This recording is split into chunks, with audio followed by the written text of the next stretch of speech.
Welcome, everybody. I'm Will Torres, and to the left of me is Brawley graduate Ron Rubio, two-time back-to-back as a junior, as a senior, all defensive back, all running back both years. He's also inducted into the Hall of Fame. He's my play-by-play guy. And wouldn't have it no other way all year. This is what we come down to the end of the season. This is VSN Sports. We are at Cal Jones Field on a Friday night with two teams. There's nothing better than the atmosphere we're at right now, Ronnie. This is what we look forward at the end of the year. Both teams are undefeated in league, 4-0. And we got a couple of things we want to talk about right now. First of all, as you look onto the field right there, you have the Central Big Bad Marching Band here. And once again, my play-by-play guy, my main man right here, Ron Rubio. Well, Will Torres, it's a great night for one of the greatest rivalry games in California, state of California. It's a 76th annual.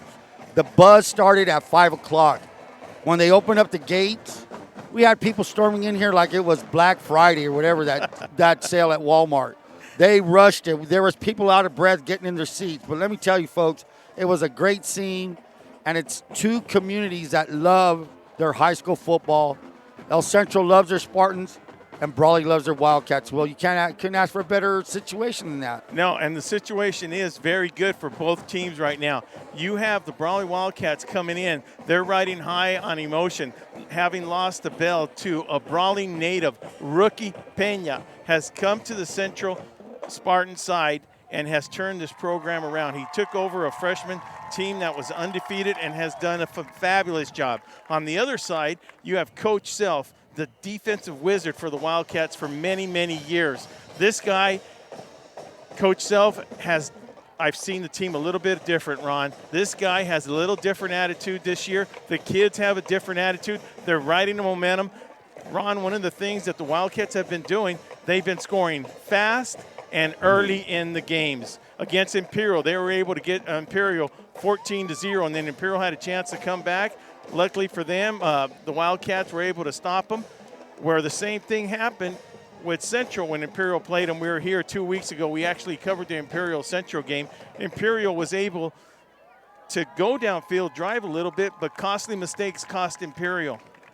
So as you look down right now at the Spartan Field, we're going to give you a little bit of insight of what Coach Ronnie. Now, if there's one guy that can dissect the team overnight, and that's Coach Ron Rubio. I'm going to ask him a couple of questions. What we expect to see out of both teams on the offense and defensive side. So right away, I'm going to start with the Central offense. Ron, what do we expect to see out of the Central Spartans that they need to do against the Brawley defense? Well, let me tell you something. I have the opportunity to speak to Rookie Pena and visit his offense every once in a while. And one of the goals on offense at El Centro, the Spartans would like to do on a weekly basis, is 200 yards passing. That's their number one goal. They want to throw the ball. They want to get 200 yards on through the air, and that's going to open up the running game. And that's a big headache for the Brawley Wildcats because it's you're off balance. You don't know if they're going to run, they're going to throw. Their formations, they can run and throw out of both of them. That's the dynamic of Rookie's or Central's offense. Yeah, and when you mention that, Ron, Brawley has a similar situation. They started off, Brawley has been plagued with the quarterback position for the last 3 years. The great Casey Klein broke his shoulders right before the Bell game and twice last year. So, and that's always hurt us at the quarterback position. It's hurt the Wildcats big time. He ended up playing. They put him at receiver. They moved around. But Brawley was still able to hang on a little bit, Ron, with Casey hurt. And they were able to hang on till the end of the game, which ended up losing 2 times in a row, though, 2 years in a row. Well, last year's Bell game, Brawley fought well, fought to the very end. Jacob Ramirez came in and did a bang-up job for Brawley. He was in there and held his own, moved the ball well, managed the offense very well. That was last year, Will. And now it's a different story. First of all, you got to talk about the quarterbacks right now. You got to talk about the quarterbacks.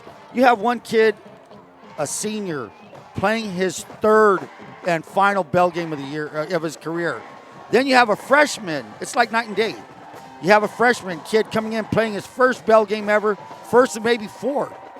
So one's leaving, one's coming in, and they're both over 1,000 yards passer. That's the dynamic of this. We're going to see good offenses tonight. Both teams come in with their quarterbacks. Unlike last year, we were depending on Casey Klein. He got hurt. What happens? Jacob Ramirez, standout substitute, comes in, does a well enough job. Now both teams are healthy. Yeah. Nobody's hurt. That's another good thing about this game, dude. Yeah. Everybody is here playing with the full roster, no injuries to be worried about, and that's what you want. Yeah, and Ronnie's talking about Ethan Gutierrez, the freshman phenom out of Brawley that is actually a true freshman, 14-year-old that came out here, and they're talking about Osuna, the central quarterback, which has been a standout since his freshman year, as we take time out to honor our flag here for the national anthem. And that is just a beautiful scene that we are watching right now on the 50-yard line.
Just a beautiful addition by the Central marching band out there.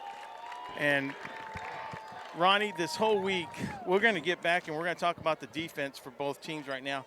But in between this moment while we have about 7 minutes to kickoff, you know, this whole week has been emotional.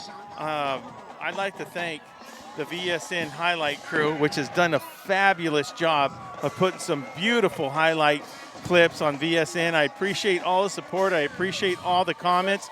Jonathan Butler, Joaquin Matus have done an excellent job. I mean, I had comments from, Robbie Witt, Robbie Sheehan, Pablo Torres. I had just comments like these people were just bringing back memories. Like, you know, there's something about dressing out, Ronnie. There's something about there's that quietness in the locker room. That's something that I hope me and Ronnie can bring to you guys. It's that quietness in the locker room where all you hear is the click and clatter of those cleats. I mean, that's just something you don't forget. When I saw that video, Ron, it just takes me back. You know, it's just one of those things. Nobody talks, nobody says nothing. And you hear that sound of the cleats going through. I mean, I can't say enough for Joaquin Matus and Jonathan Butler for the videos they put out in VSN. So if you guys get a chance, give a little shout out. One of the other shout outs I want to hear, you know, we got some people overseas. I know we have Abraham Lopez. He was one of our Pop Warner kids. He's in Texas. I know Hardon, he's in Korea. There you go. Let him know he's in Korea. Anybody else that has played for Central or Brawley that's overseas somewhere, just give us a shout out on that Facebook, guys. We really appreciate and thank you for your service. So let's talk a little bit about the defense here, Ronnie. Keys for the Brawley defense. Who are going to be the key players to stop that high-powered offense of the Central Spartans for the Brawley on the Brawley defensive side? Well, I'm going to go with a couple of players right now. I'm going to offhand right now. Defensive lineman Omar Chavez, number 52. He's got to keep his motor running, keeping pressure, not only stopping the run, but putting pressure on Osuna. And also another great guy to have that, to fill that role will be number 41, Chandler Self. Chandler's got to play the way he knows how to play football, fast, strong, and just to keep his motor running, smart kid. And also the defensive backs have got to play very well. 2 defensive backs, I'm not going to leave anybody out, but number 1, Nathan Torres, our safety, the safety for the Brawley Wildcats. He needs to play center field like nobody's business, needs to patrol, stop the pass, and stop the run. and he's going to have held by number 22, Adrian Chavez. Chavez is our speed man. They call him the Rocket Man. He's the IVL 100, 200-meter sprint champion. Let's hope that speed helps him out tonight, Will.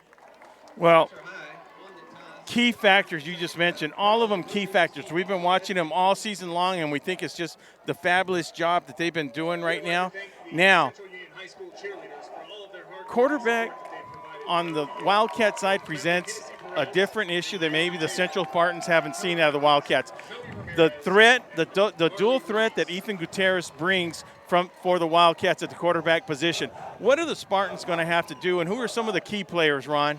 Well, one thing they're going to have to do is try to put pressure on this young kid. He's a freshman playing in the biggest game of his life. That's no doubt. And the kids that do that, Joey Denton, number 53, is an outside linebacker or defensive end. You have Brian Martin, another kid that put pressure on the last time we were here. Reed from Imperial was running for his life, thanks to Brian Martin, Joseph Denton, and Angel Navas Esparza at linebacker. Well, as we get ready for the kickoff,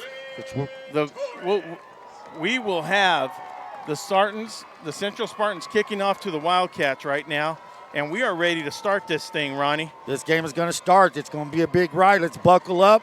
At least let's see what's going on tonight. The kid kicking off is number 19, Jose Berlin Torres. We saw Mr. Torres in El Paso, and he was something else to see, wasn't he, Will, that one night? That guy turned that whole game around with that fake punt at Del Valle High School in El Paso, Texas. So here we go, ladies and gentlemen. This is what we've been waiting for. We got the student sections with the VSN lights on. We're ready to rock and roll, Ron. Let's do this. Torres back to receive. He's along with Damian Reyes, and the kick, it's going to go all the way deep into the end zone, and that's going to come out to the 20-yard line. And that's what Torres brings to you, along with Xavier Paredia of Brawley. That kicking game is great, Will. You're going to make everybody start at the 20-yard line, go 80 yards on you. Yeah, it's going to make the Wildcats make the Wildcats drive those 80 yards, and it takes away that threat where they can set up a picket line so they don't get any further yards from there. So Ronnie, I love that gray that the Spartans are wearing with the white on down the side. It's a different look from them. Good looking uniforms they got there. And Brawley comes out with their traditional and their white away games. Just love that stuff. Brawley's going to start out middle of the field, 20-yard line. Brawley will be in the tight set, double wing. Single back is number 44, Blake Craigbaum, who's had a great year. Here's a snap. And looks like we're going to get a little jump.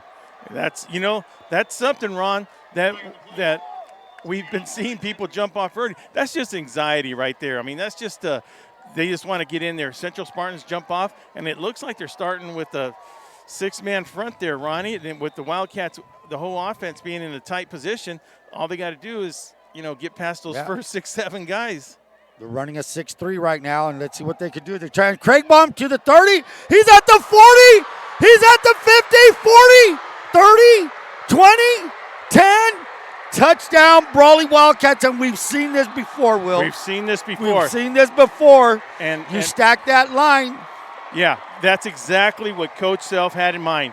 Look, put everybody on the line. You want to go ahead and put everybody in the line, all they got to do is block those linebackers. Now that Central has seen that, we do expect to see rookie correct that situation to see what they come out on there. This is a chess match, Ronnie. This is going to be a chess match. You got two great coaches that are just doing an excellent job on both sides of the field. Well, let me tell you something. Each first series on each team is going to be a test for the defense, how they're going to adjust. That was just play one right there. And I'm going to tell you something. Maybe somebody was not lined up correctly or didn't do their assignment. So I don't know. It's a little bit different defense than I thought El Central would come out in. However, the case is Craigbaum busts it for 80 yards, first play of the game from scrimmage. Paredia set to kick, Torres set to hold, good snap, good kick, and it's right down the middle. They need every point. These big games, you need every point you can get. With that being said, 11:47, Lightning has struck quickly tonight, folks. 13 seconds, Brawley 7, Spartan 0. And while we have a little break in between here, I'd like to thank some of our sponsors for tonight's game. Radco, for all your construction and heavy equipment needs. When time and quality of work matters, give Rick Kuhn or Deuce Robinson a call at 760-344-4004. Vesey Farms, since 1923, supporting all Imperial Valley Scholar athletes. Congratulations last night to the Hopeville Vikings on winning the Axe game from the Vesey family. Radfin, located inside Driscoll's, your one-stop shop for all your fishing tackle and apparel. Dustin, we'll be seeing each other on the water pretty soon. All right, here we go, Ronnie, with the Wildcats getting ready to kick off. Paredes set to kick. He sets it deep, and that one's going to go deep into the end zone, just like Torres. And that's what both teams want to do, is kick that ball deep. They've had some pretty dangerous returners on both sides of the sidelines. So here we go. Ronnie, one of the big things about this type of game right here, momentum. Momentum is big here. Now with Brawley, I was telling Ernie Ramos that Brawley had a chance of starting real early on this, but that ain't to say with this gunslinging quarterback that Osuna, that Central has, that he's not going to be able to use that whole field from hash mark to hash mark, sideline to sideline. Osuna can actually do a very good job picking apart defenses. El Central comes out in their famous set, the double doubles. We have motion. Set motion, the give is, it's a fake and it's a slant. Complete to number 12, Mike Sullivan, and that's what's going to happen. So El Centro comes out slinging. That's a gain of 13 yards all the way up to the 33-yard line. They're going to play fast. El Centro will play fast. They do not huddle. And Brawley's better get set up for the deep. They're not even set up. And they're not going to have time to huddle. They're going to run at him, and Brawley may have been caught off guard. The ball's thrown, a little bit overthrown. Osuna was knocked down by Dominic No, look like Omar Chavez. But let me tell you something, Will. Brawley cannot huddle. They cannot huddle on defense. They better get to the line of scrimmage and line up and go. That's one of the things that we're going to expect out of that Brawley defense. Chandler Self applied pressure from the backside to Osuna. That really made him get rid of that ball quicker than he wanted to get rid of it. Second down from the 33. The ball's on the left hash. Now we're explaining the hash. If you're not on video or audio, trips, short motion, number 8 in motion. The give is 2. That may be Medina. I did not see the number. That's going to be. That is Medina, Jonathan Medina. Jonathan Medina, senior, 5'10", 170. Go ahead, Will. No. J.J. Gutierrez, number 6, in on that tackle down there, coming in from his outside linebacker position. Now, these Wildcats, like you said, Ronnie, they got to be ready for this quick running offense. 3rd and 6. Osuna rolls to his right. He's looking. He throws. He's wide open, and that's dropped. Dropped by number 8, Fernando Morales. Now, that's another thing, Will. Turnovers, penalties, and plays you don't make will hurt you in a big game like this. That's a drop pass. That's something that you need to, correct. And that's, Ronnie, receiver was wide open on that. So that's also something that the Wildcats got to look up at. Hey, whose man was that underneath the safeties and in between and behind the linebackers on that? Now, we know this guy can kick, and we know this guy can fake punt here. So for being a big guy, this guy can run a little bit. Talking about Mr. Torres, and he gets a kick. He's actually going to get a good central bounce, and it's going to bounce all the way to the 18-yard line. So that was a good kick by Sebastian Torres. Brawley dodged the bullet on that incomplete pass. Had it been complete, the kid could have easily gained a first down, Will. All right, and with the score 7-0, 10:42 left in the first quarter, Brawley is leading on their first possession of the ball after the penalty. They were able to go 80 yards. That'd be 75 yards to score on that. I'm curious to see what defense the Central Spartans are going to come out in, Ronnie. Well, let's see. Brawley's going to start on the 19-yard line. It's the right hash. It all depends on what formation Brawley comes out in. They probably have a defense for every formation Brawley has, just like everybody does. So Central stepping back in their 4-3 position now, like Ronnie. They are. They're spreading out. They got their 4 linemen, 4 down linemen, 3 backers. Can always be said as 4-2-5. The give is to Craig Baum. Craig Baum finds a little crease, and he's only up to the 20-yard line. Maybe a gain of 1. Second down and 9. Check that. Bigger gain than expected. He's all the way up to the 22-yard line. Okay, and we're having technical difficulties with the scoreboard. So, like I said, we have 10:19 left in the first quarter. The score still 7-0. We should have that fixed momentarily. But like Ronnie said, rookie Pena will adjust to this defense, to that Wildcat. So it's just a little chess match here we got going on, Ron.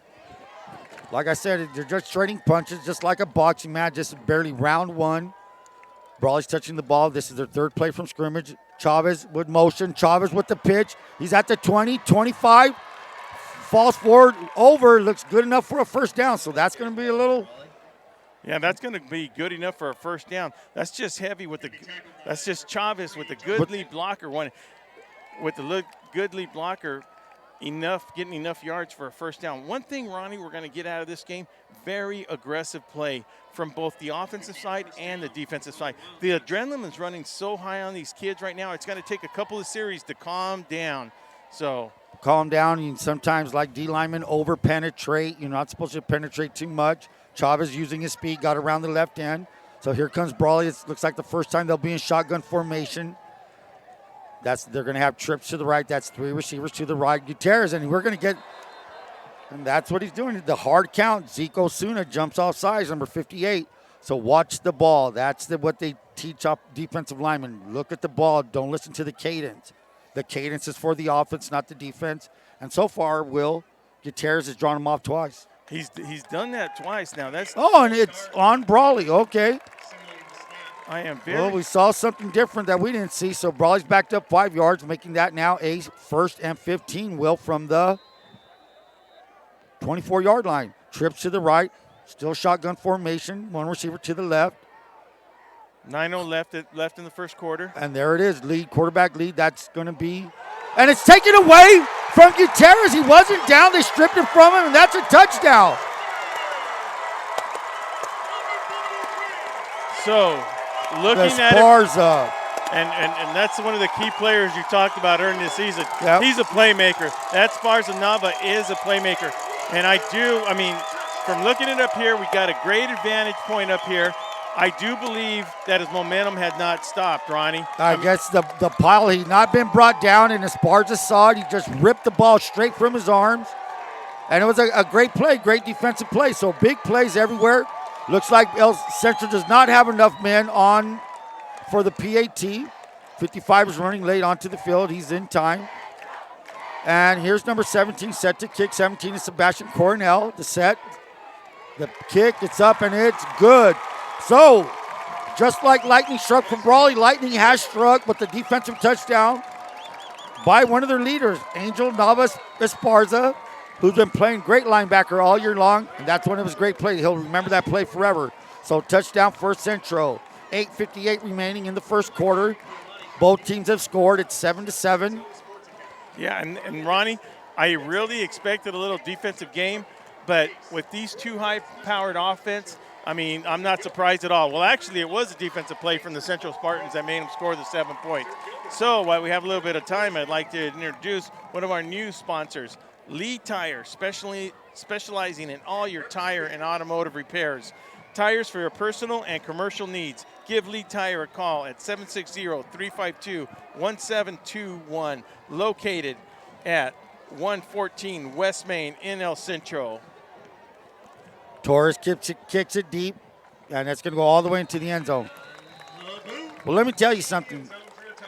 Big games like this, and even in ordinary regular season games, if you're able to get a touchdown through your special teams or defense, that's extra. That puts a little pressure off your offense. That being said, El Central's got their defense scoring a touchdown for them.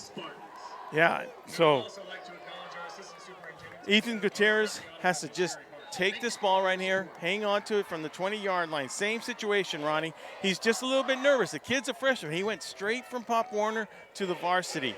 So, the Sparza kid, strong boy, just ripped it from his arm. So here we go. Middle of the field, 20-yard line.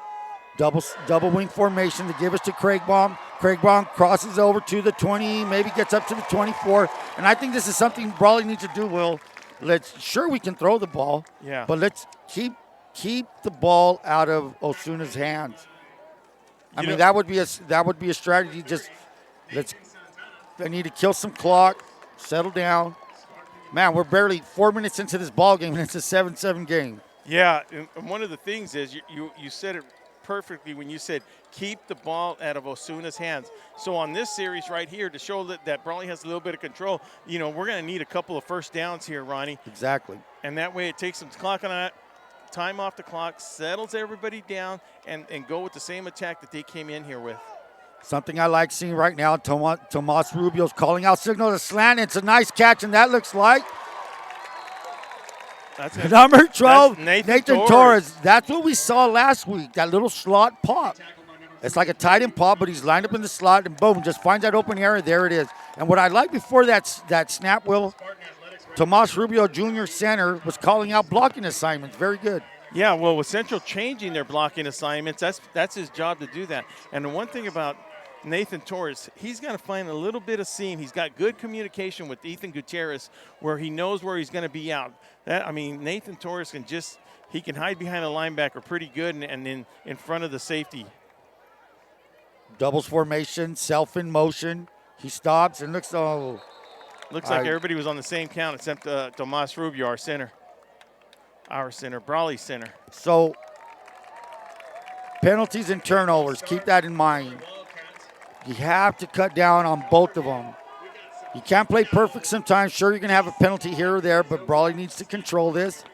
That ball's going to be moved back another 5 yards for Brawley. Now it's a 1st and 15.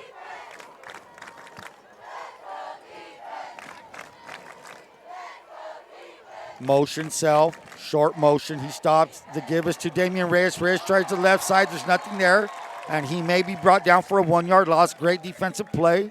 And that's one of the things we're going to see out of the Central Spartans. Coach Rookie's going to bring them every so often. He brought the right linebacker and just really disrupted that handoff. I mean, he was down for a 2 yard loss, by the time he got the handoff off. Andrew Lugo, number 54, he's a beast. He's out there playing very well. He's been playing. He's only a junior. So they're stepping into going back to their 4-man front. It's a 4-man front. Some gaps in between. We have shotgun formation, doubles. Gutierrez looking to his right. He sees nothing. He's being rushed. He rushes up. He comes up, and he's going to be brought down by Brian Martin, number 21, and number 40, Carlos Hernandez. So this is something that they did to the Imperial Tigers. We saw that live, Will. They put pressure on the quarterback. They're very able at it. They can do it. Well, one of the things that happened right there with Ethan Gutierrez, one of his best ways to avoid that tackle is he likes to go to the outside, Ronnie. But on the problem, if you guys see on the video right there, he ran into his own lineman, then made him go back up the middle, and there was nothing but all blue, Central blue, just waiting for him right there. So on a third and a long 15-16 to go with 6:02 left in the first quarter. Let's see what the Wildcats come up with on this passing down. This is a situation Brawley needs to stay out of his 3rd and 2nd and long. And Coloca may have illegal procedure, so that's the second one on this drive. A loss of 10 yards due to penalties. Brawley's going in reverse. It's actually a 5-yard penalty, but the thing is that we've gotten 2 penalties on this series right here. 10 yards total. Yeah. We've lost 10 yards due to penalties. So Brawley's now looking at a 3rd and 20. Shotgun formation, trips to the left. Single back is Craigbaum. Central's going to bring pressure. They do, and it's given to Craigbaum. He's trying to bounce to the left, and he's met by a whole bunch of Spartans there, led by number 43, Angel Esparza. Esparza's going to be everywhere tonight. Yeah. He's going to be flying everywhere. I guarantee that. That's one kid his blood is boiling tonight. Yeah, one thing is that might have been a safe position to put the Wildcats in right now and see if they can just put the Spartans back. But if you ask me, I think the Spartans are going to get good field position out of this punt right here. Torres' punt, it's nice. It's being fair caught at the Central 47-yard line. And that was number 5, Juan Dominguez. Good catch, good punt by Nathan Torres. So with that, El Central will start their second drive of the game with a great field position at their 47-yard line. All right, Ronnie, and before the Wildcats get on defense and the Spartans start their offense, I'd like to say a big old thank you to Tom Angulo with Ag Product Resources. From the ground prep through the shipping, give Tom a call at 760-356-0036. And growing together with you, that's Tom's motto. Osuna rolling to his left, pressured by Omar Chavez, and pass intended for number 12, Mike Sullivan, incomplete. Second down and 10 for the Spartans. The ball is, as I said, at the 47-yard line. Great field position to start a drive. Now, most of the times I'd seen Osuna stay in his pocket, but he's been rolling out these last couple of games, huh, Ron? He's been rolling out because the pressure's been coming up the middle. That's what you have to do. He likes to stand back there and throw the ball, but if you pressure him, he's going to have to roll. Short motion by number 7. The give is to. No, it's not. It's a pull. And there's Fernando Morales. Now, that's that zip little slant pass that Osuna has mastered through the years. And it's a short window that's open. Boom, he hits it. Well, this class, as a freshman, didn't lose no games. And then most of them got pulled up to the varsity level. So the timing is going to be excellent with these same guys, all seniors, most of them right here. 29 seniors on the team. Here it is. Sweep to the left, and it's open. Nice missed tackle by Torres. And that's number 7. That ball was carried by Marcus Moore. He's a sophomore, 6 foot 170. Just going to get real chippy. But let me tell you something. You want to lay the big pop, let's wrap these guys. You need to wrap and bring them down. Everybody's going for the big hit. Let's get the tackle and bring them down. So that was a good gain by Marcus Moore. Gain of, I'm going to give him 6 yards. Yeah, no, it was an excellent game. The thing is, you're absolutely right. We can't just pop these power backs. No, you got to actually wrap your arms around them, tackle them, bring them down. Short motion by Morales. The give is to the back in the backfield. That's number 22. Carlos Gomez. Inside run for a short gain by Carlos Yeah, Gomez. and in on there for the tackle is our Jerry Gutierrez, Yeah. number 42, a senior. He does double duty both on the offense and defense, but really has stepped up his game right there at the right defensive tackle position. Third down and 5. El Centro on a power set. The give is back to 43, Angel Esparza, and he drives forward for a gain of 7 for El Centro Spartan. First down. And I understand the Wildcats want the ball back, Ronnie, but by us trying to grab it out of their hands, we got to make sure we get that tackle first before we start going for that ball. Exactly. And here we go with the Spartans with the quick count. It's a power set again, and this time it's a counter. It's a Esparza to the right. They load up heavy to the left, and they go back opposite. That's what you call a counter. They fool you with the formation, and that's a great thing about this offense. Their formation will look like they'll run one way, and they'll come back to the other side. They're staying in this power set. It's the third time they've done it. They're tight. They give. And that's Esparza again. He's just moving and chucking his leg all the way to the 20. Brought down by Craig Baum. Brought down by J.J. Gutierrez. But not until he gains another 10 yards. So that power formation is causing a problem right now. No, it is. And what's happening is they're not giving the Wildcats enough time to adjust on the defense. They got to get ready for that quick offensive set by the Spartans. With 2:36 and running, Spartans with the first down to end the first quarter. Spartans has the ball at the Brawley 21. It's the left hash. They're still in the heavy set. Single back is Esparza. They fake, and he's wide open. Touchdown, Brian Martin.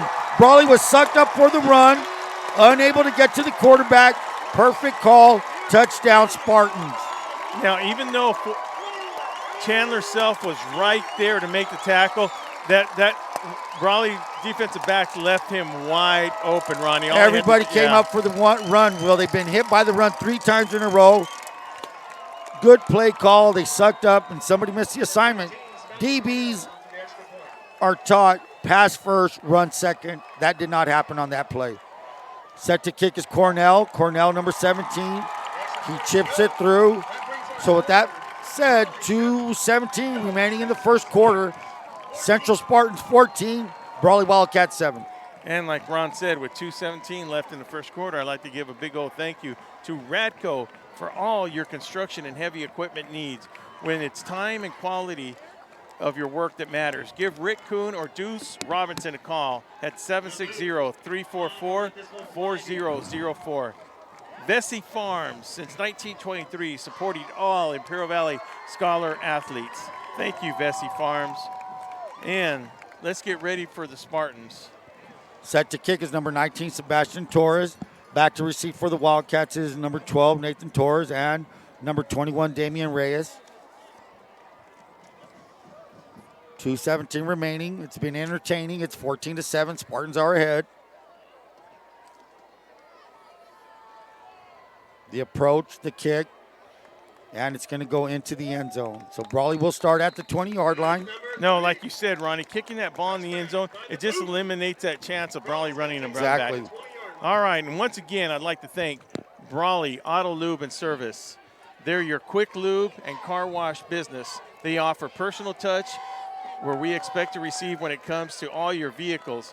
Located on 901 Main Street in Brawley. Give them a call at 760-623-7037. That's Brawley Auto Lube and Service.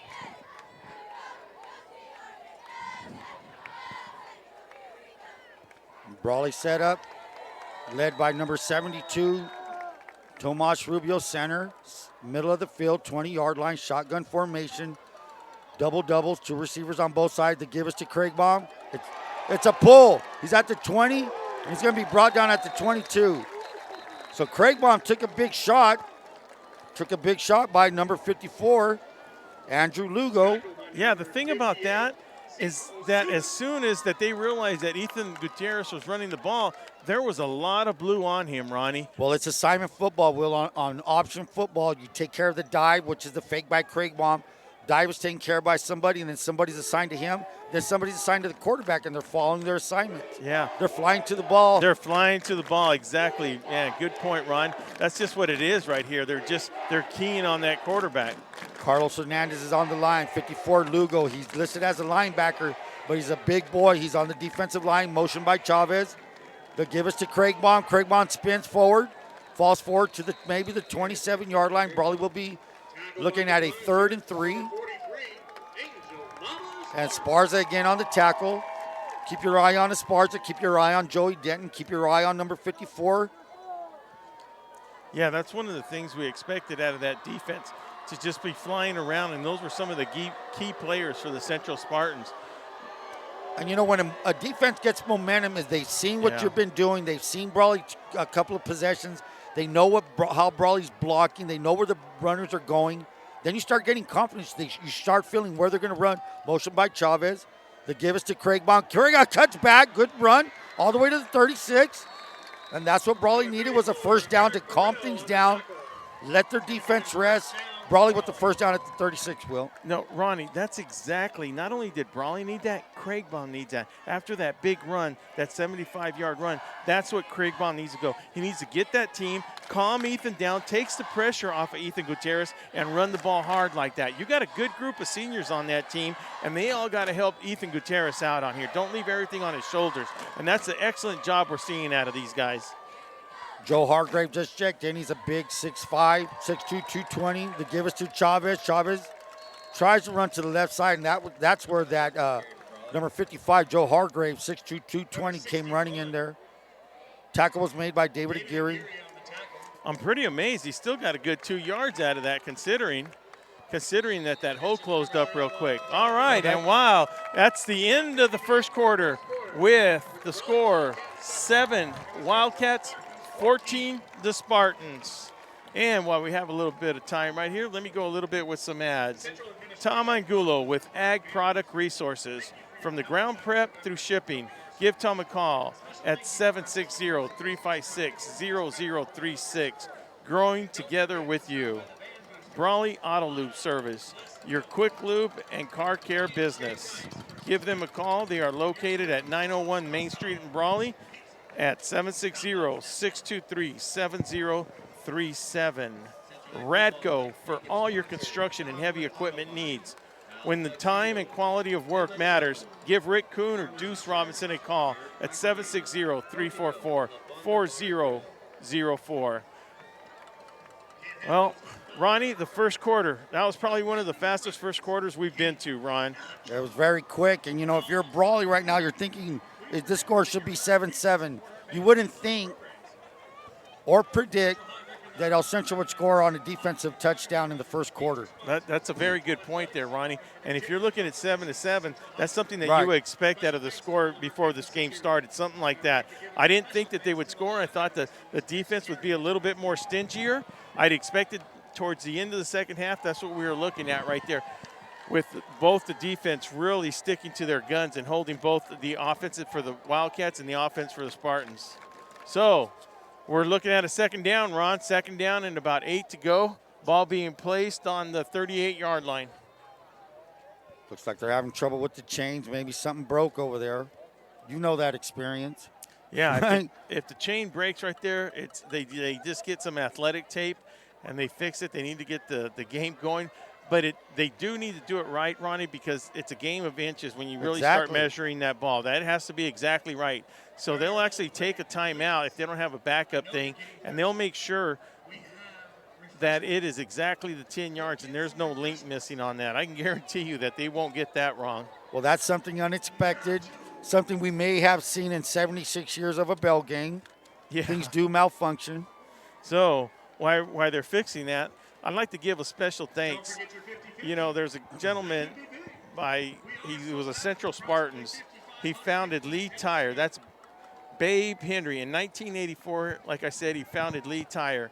And since after he passed on, his son Mike and Andrew have been running. And so I'd like to really thank him for welcoming Lee Tire to VSN. A special shout out to them.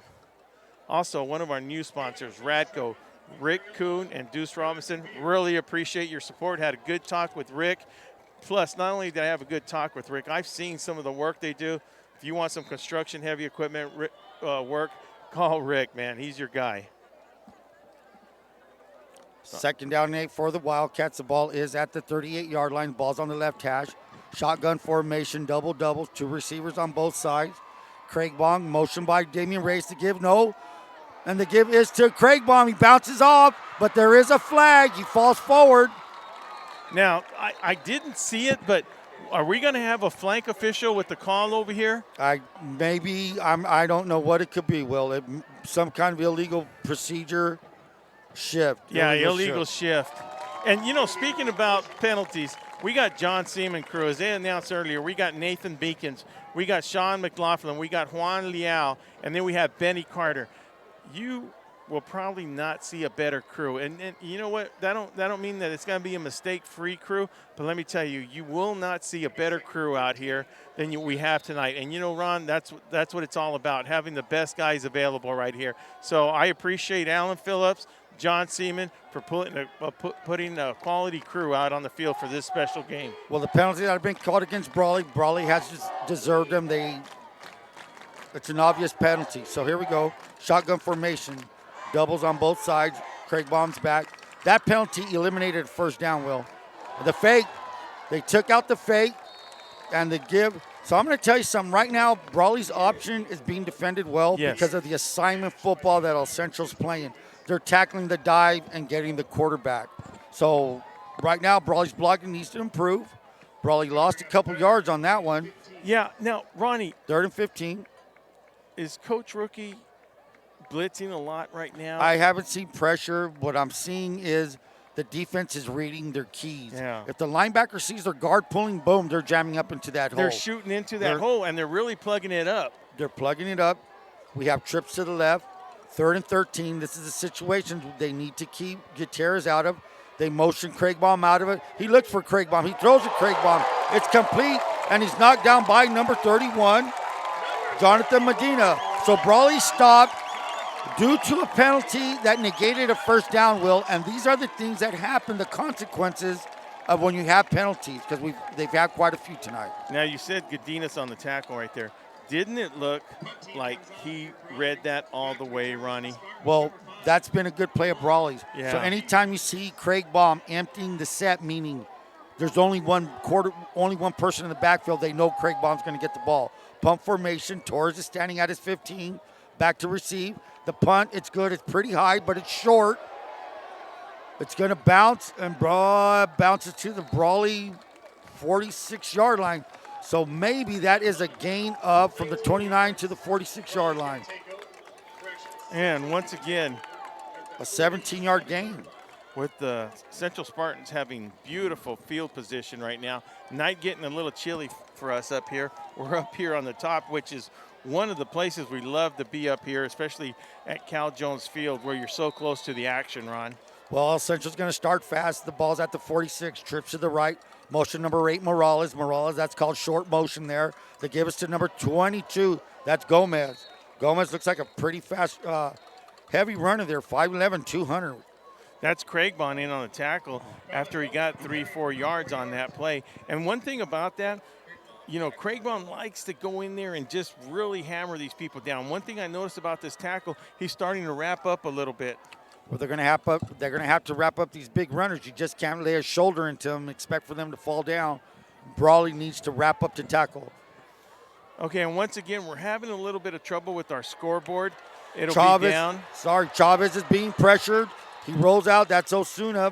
Chavez applying the pressure. He was able to get around the edge. Chased out by Figueroa and Omar Chavez.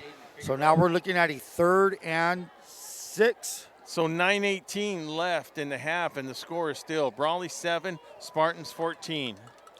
Brawley needs to stop him right here. Brawley needs to hold him right here, 3rd and 6. This is definitely 4-down territory. Expect them the way the defense is playing, El Central's defense, they will go for it on 4th down. Here we go. Ball's on the left hash. Motion by Morales. He's going to come back. Gomez is back. He swings it out. That's Osuna. Complete to number 7, Marquise Moore. And he's complete all the way to the 30-yard line. Marcus Moore is a sophomore. He had a pretty big game against Imperial, El Central's last big game. So that's enough for a 1st down for the Spartans. The ball's going to be placed at the 30-yard line of the Wildcats' right hash. One of the key things about that, Ronnie, is that was close to being a pick play. It was not, in my opinion. It wasn't that close, but they have that receiver blocking down right before he catches it. The short motion to give us to Gomez. Counter again. He's all the way to the 15, bowls his way to the 10. And as I said, the Wildcats need to wrap up. That's a big boy, 200 pounds, rumbling down the field. You got to grab him. Brawley, El Central now has a 1st and 10 at the 11. First and 10 at the 11. They're going to play fast.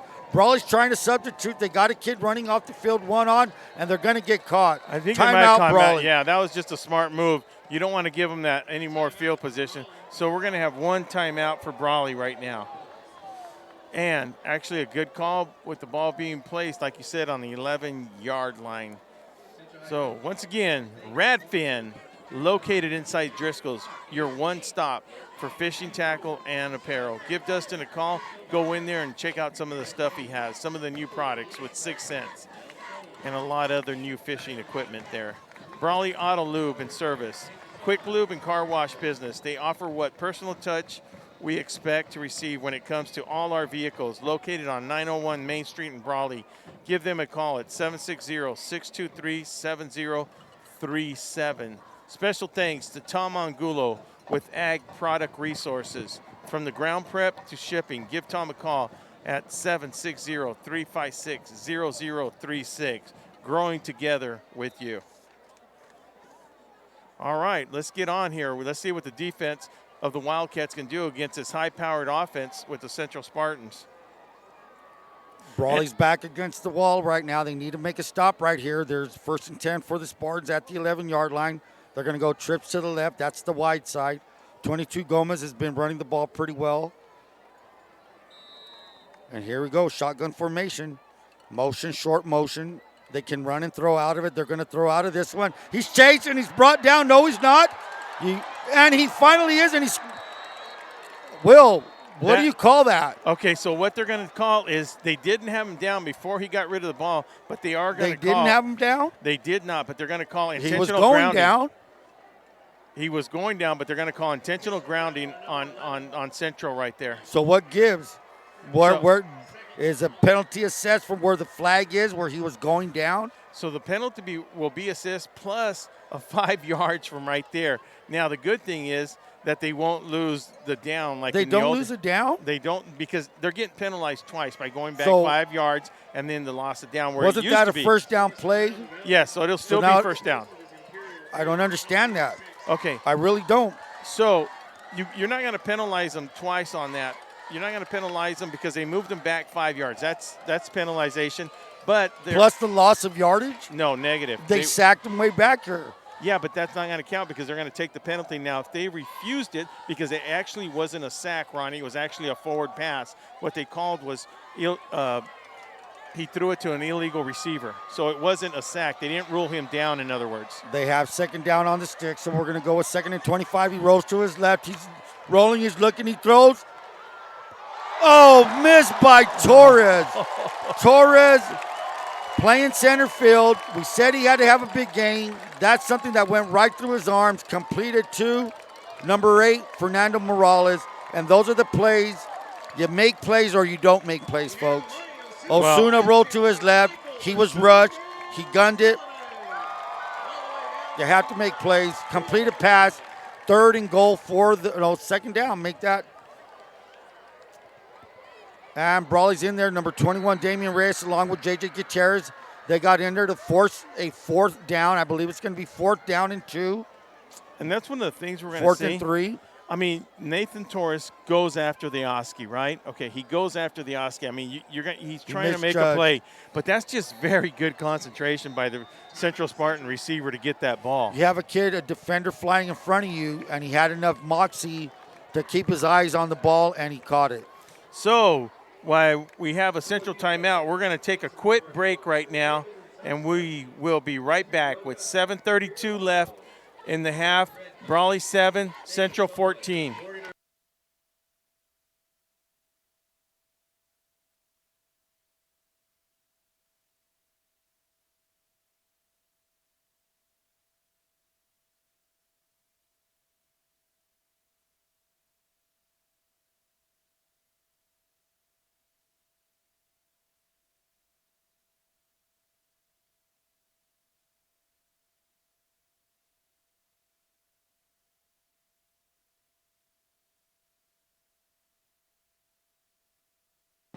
Welcome back to Cal Jones Field, where they will try a field goal. That was Sebastian Torres, and it looks like Brawley roughed the kicker. Those are the kind of penalties, Ronnie, that we talked about early in the game, that you just can't have those type of penalties on the field. Oh, Central's going to put their offense back in, and let me tell you something. Do you think they're going to go for it or take the points? No. The way Brawley's right now, I'm pretty sure they're going to go for it on. They're putting the offense back on the field. So as we see, so their rookie's going to ask what the explanation is. Is it enough for a 1st down? I would say it is. Either it's running or roughing. Either way, they have a 4th and 5. Well, it's going to be half the distance. The key is, you see what I mean? It looks like he's going to be short, though, if it's half the distance. What if it's roughing the kicker? Either way, either penalty is going to be half the distance, right? Yes. Either penalty is going to half the distance. So that's what they're trying to figure out. What down is it going to be? If it's 1st down, of course, Coach Rookie's going to take the ball.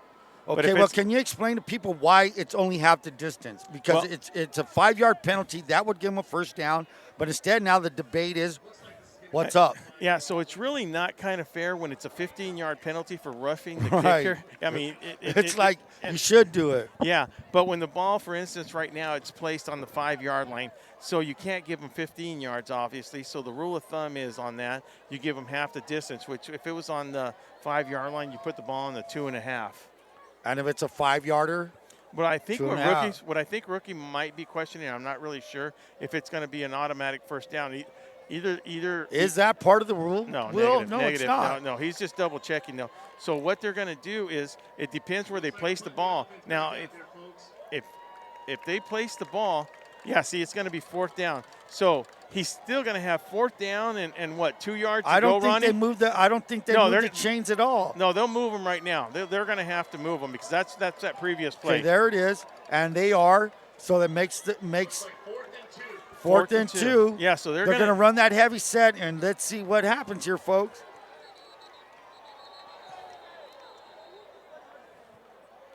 I don't know if they threw a flag or did they. I don't see anything out there. I don't see a flag. I'm wondering. One of the flank from the Central side came running in, blowing his whistle, maybe. Maybe we have a timeout. What do we have here? I don't know. Maybe they're resetting something. Okay, yeah. John Siemens resetting the clock here. Start all over. Okay, let's go now. With 7:32 left to go in the half, Central threatening to score right now. They're leading 14-7 over the Brawley Wildcats. It's a heavy set. It's a heavy set to the right. They give us to Esparza. Esparza is leaning forward, and from the spot it looks touchdown Central.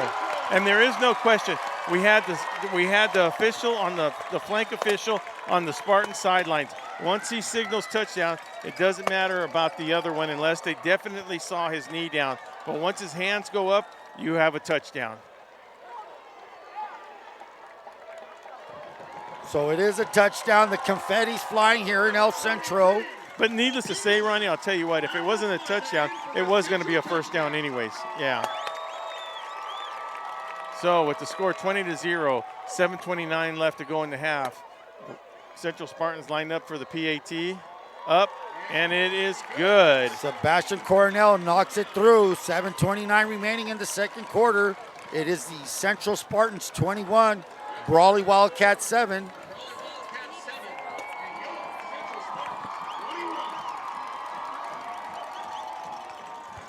What? 21-7.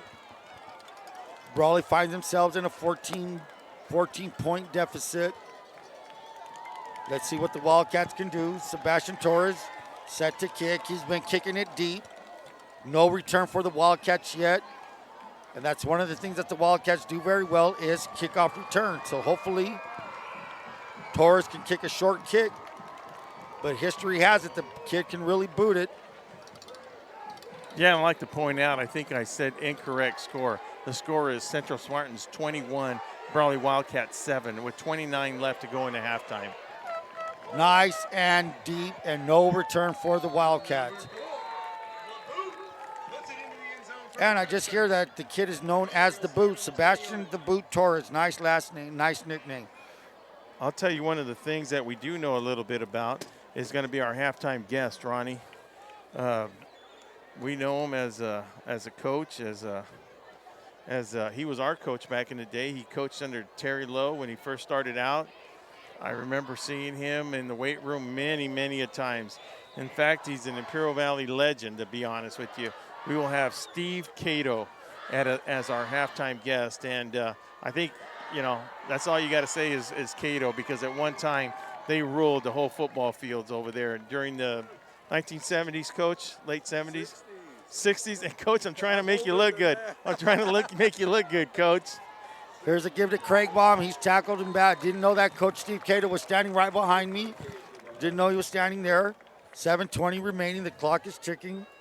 So Brawley's coming out. They need to find a way to get some offense going right now. They need to get the drive going and get some points, get some first downs, and let that defense rest. Now, with Ethan Torres being a freshman right now, he's just got to regroup right now. He's going to be okay. Like I said, the play calling is just get a drive going. It's 21-7. Ethan whole Gutierrez. lot of time left on the clock. Double, shotgun formation. Single back is Craig Baum. The snap, he's looking, he drops, he has time, he's being rushed, and he's being brought down. There's no blocking on the edge. And that is going to be, that's number 53, Joseph Denton. So Joey Denton gets the sack. Somebody's helmet comes off, and that's Javier Martinez. Does he come out for a play, Will, when the helmet comes off? Well, and there's a flag. When it's pulled off by the opponent, they leave him in there. When it's something else, no, they're going to take him off. Face mask on our Spartans.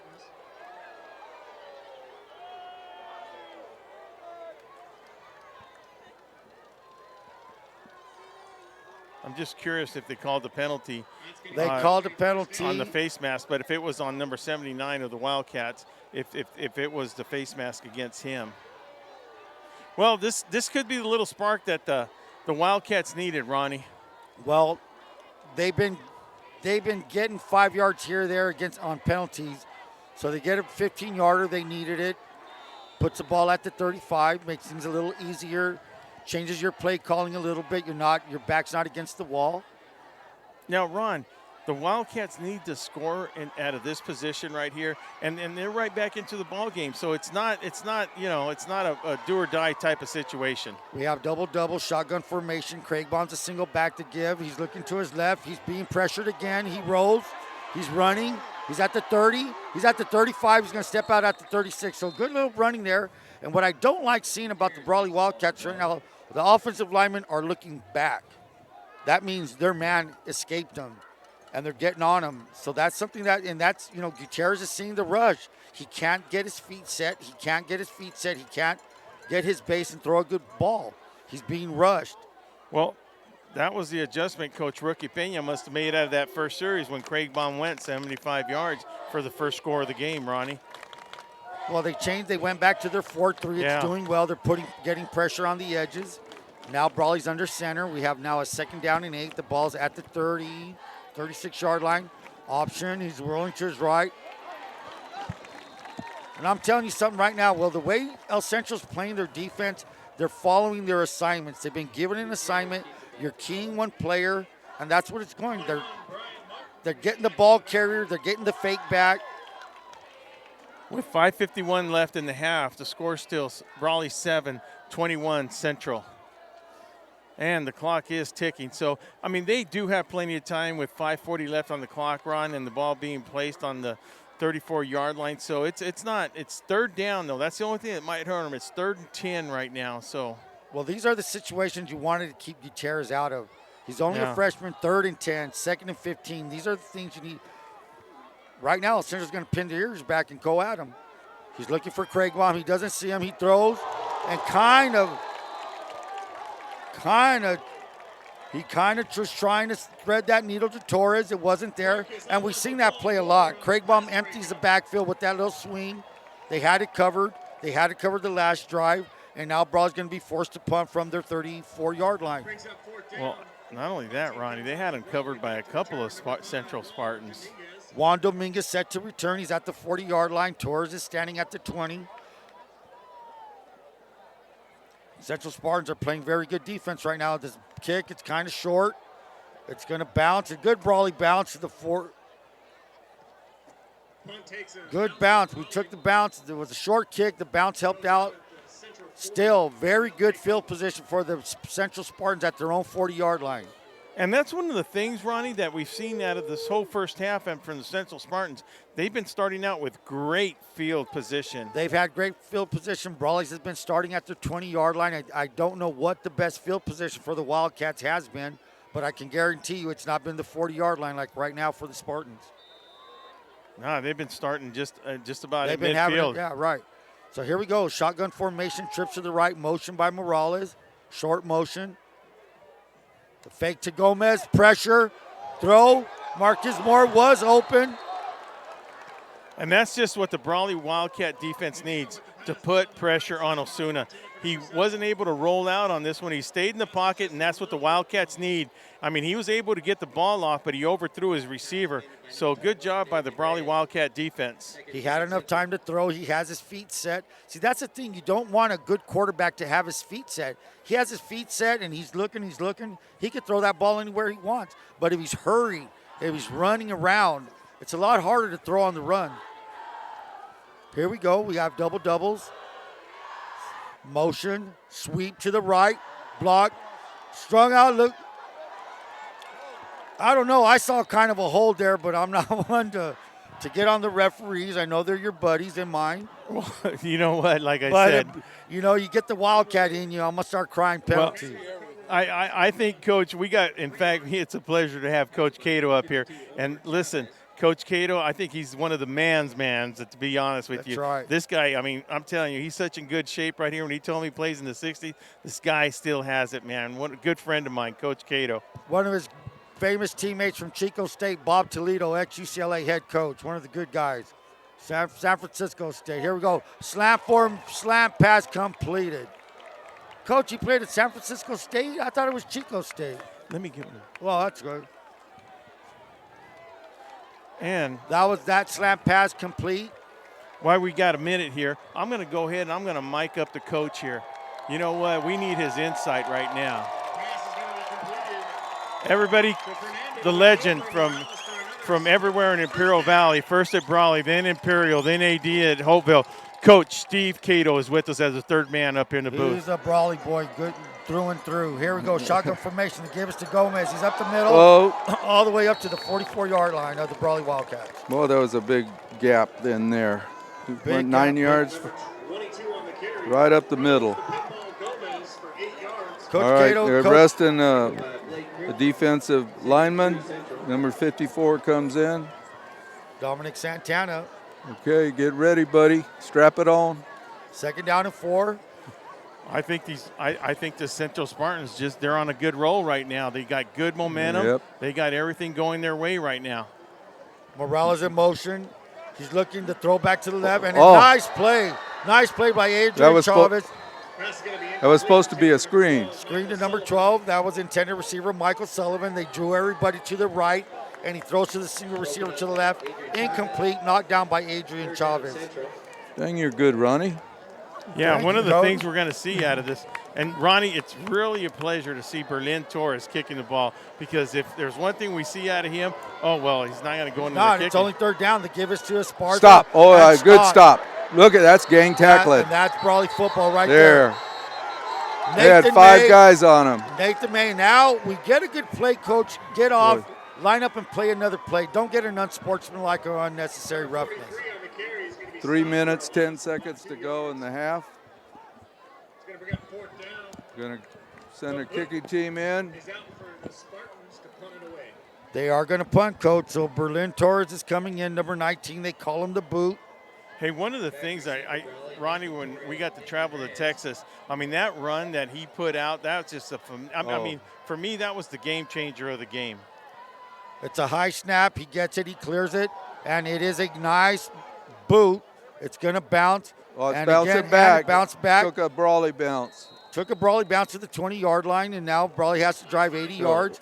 But again, Coach, starting at the 20-yard line again. Left hash mark. 2:37 remaining in the half. 2:37, and with the Central Spartans still leading 21 to Brawley 7. Give a little shout out to Tom Angulo with your ag product resources. From the ground prep to shipping, give Tom a call, 760-356-0036. Growing together with you. That's Tom Angulo. Special thanks going out to him. Way to go, Tommy. Way to support football. Is that a friend of yours there, Coach? Yeah, he's a good man. Good man. Good to hear that. Double, shotgun formation. He throws, swings it out to Chavez, and no gain. Brought down by Angel Esparza. And I'm going to tell you, Number 21 was wide open over there. he was looking to throw, and he threw to somebody. He was just, he eyeballed him all the way and threw it. Coach says that number 21, Damian Reyes, was open. One of the things, Ronnie, I'm seeing out of the Central defense, very aggressive. Coach Cato, how do you rank this Central defense right here? Well, they're quick. Yeah, they're quick. They're quick, and they're not real big, but they look like they've been pumping some iron. I don't see any heavy guys in there. That's right. No, they're just quick and aggressive. Yeah. Very good defense. Go, son. He's open. And he's brought down at the 24-yard line. 149. How many timeouts left? Well, Brawley has 2, and I think with 1:42 left to go in the half, Brawley still has their 2, and so does the Central Spartans still have 2 timeouts left. You know, I think they got them. They're coming hard. They ought to probably run a screen somewhere in there. I think that's. You're talking like a coach. That's what I mean. It's easy to do when you stand up here. You see all that. You guys. Well, no, everybody second guesses. No, it's easy. It's the easiest thing to do. We have trips to the right, shotgun formation. It's now a 3rd and 5. Brawley trying to get a first down. It's a bad snap. He recovers. He throws to Craig Bond. Craig Bond catches it, and he's brought down and that's going to lose 3 yards. 3 yards. It's going to make it now a 4th down and 8. 4th down and 8. Now Central's calling their second timeout with 1:02 left on the clock. The score is still 21-7. Great time to call a timeout for the Central Spartans. And we were just talking about that. There comes the kicking team? For sure. Okay, good. That's just one of those aggressive defensive plays. And, Ronnie, we're seeing it, Coach Cato, we're seeing it from both sides of those cornerback and outside linebacker positions. They're just – the perimeter is quick. They're getting to the ball quick. As Coach said, they're not very big in the middle, but yet they're quicker than the Brawley offensive line is right now. I see rookie. He's got his chest out right now. He's pumped. He's dying to get the ball. He's dying to get. Yeah. They have a package for everything. We have a different punter in, Ronnie. We have Craig Baum in. Craig Baum and Uh-oh, what happened? I don't think anybody was set. Back it up. Can he throw? He can run. We know that. Yeah, he's got good speed. So I don't know what that was about, Will.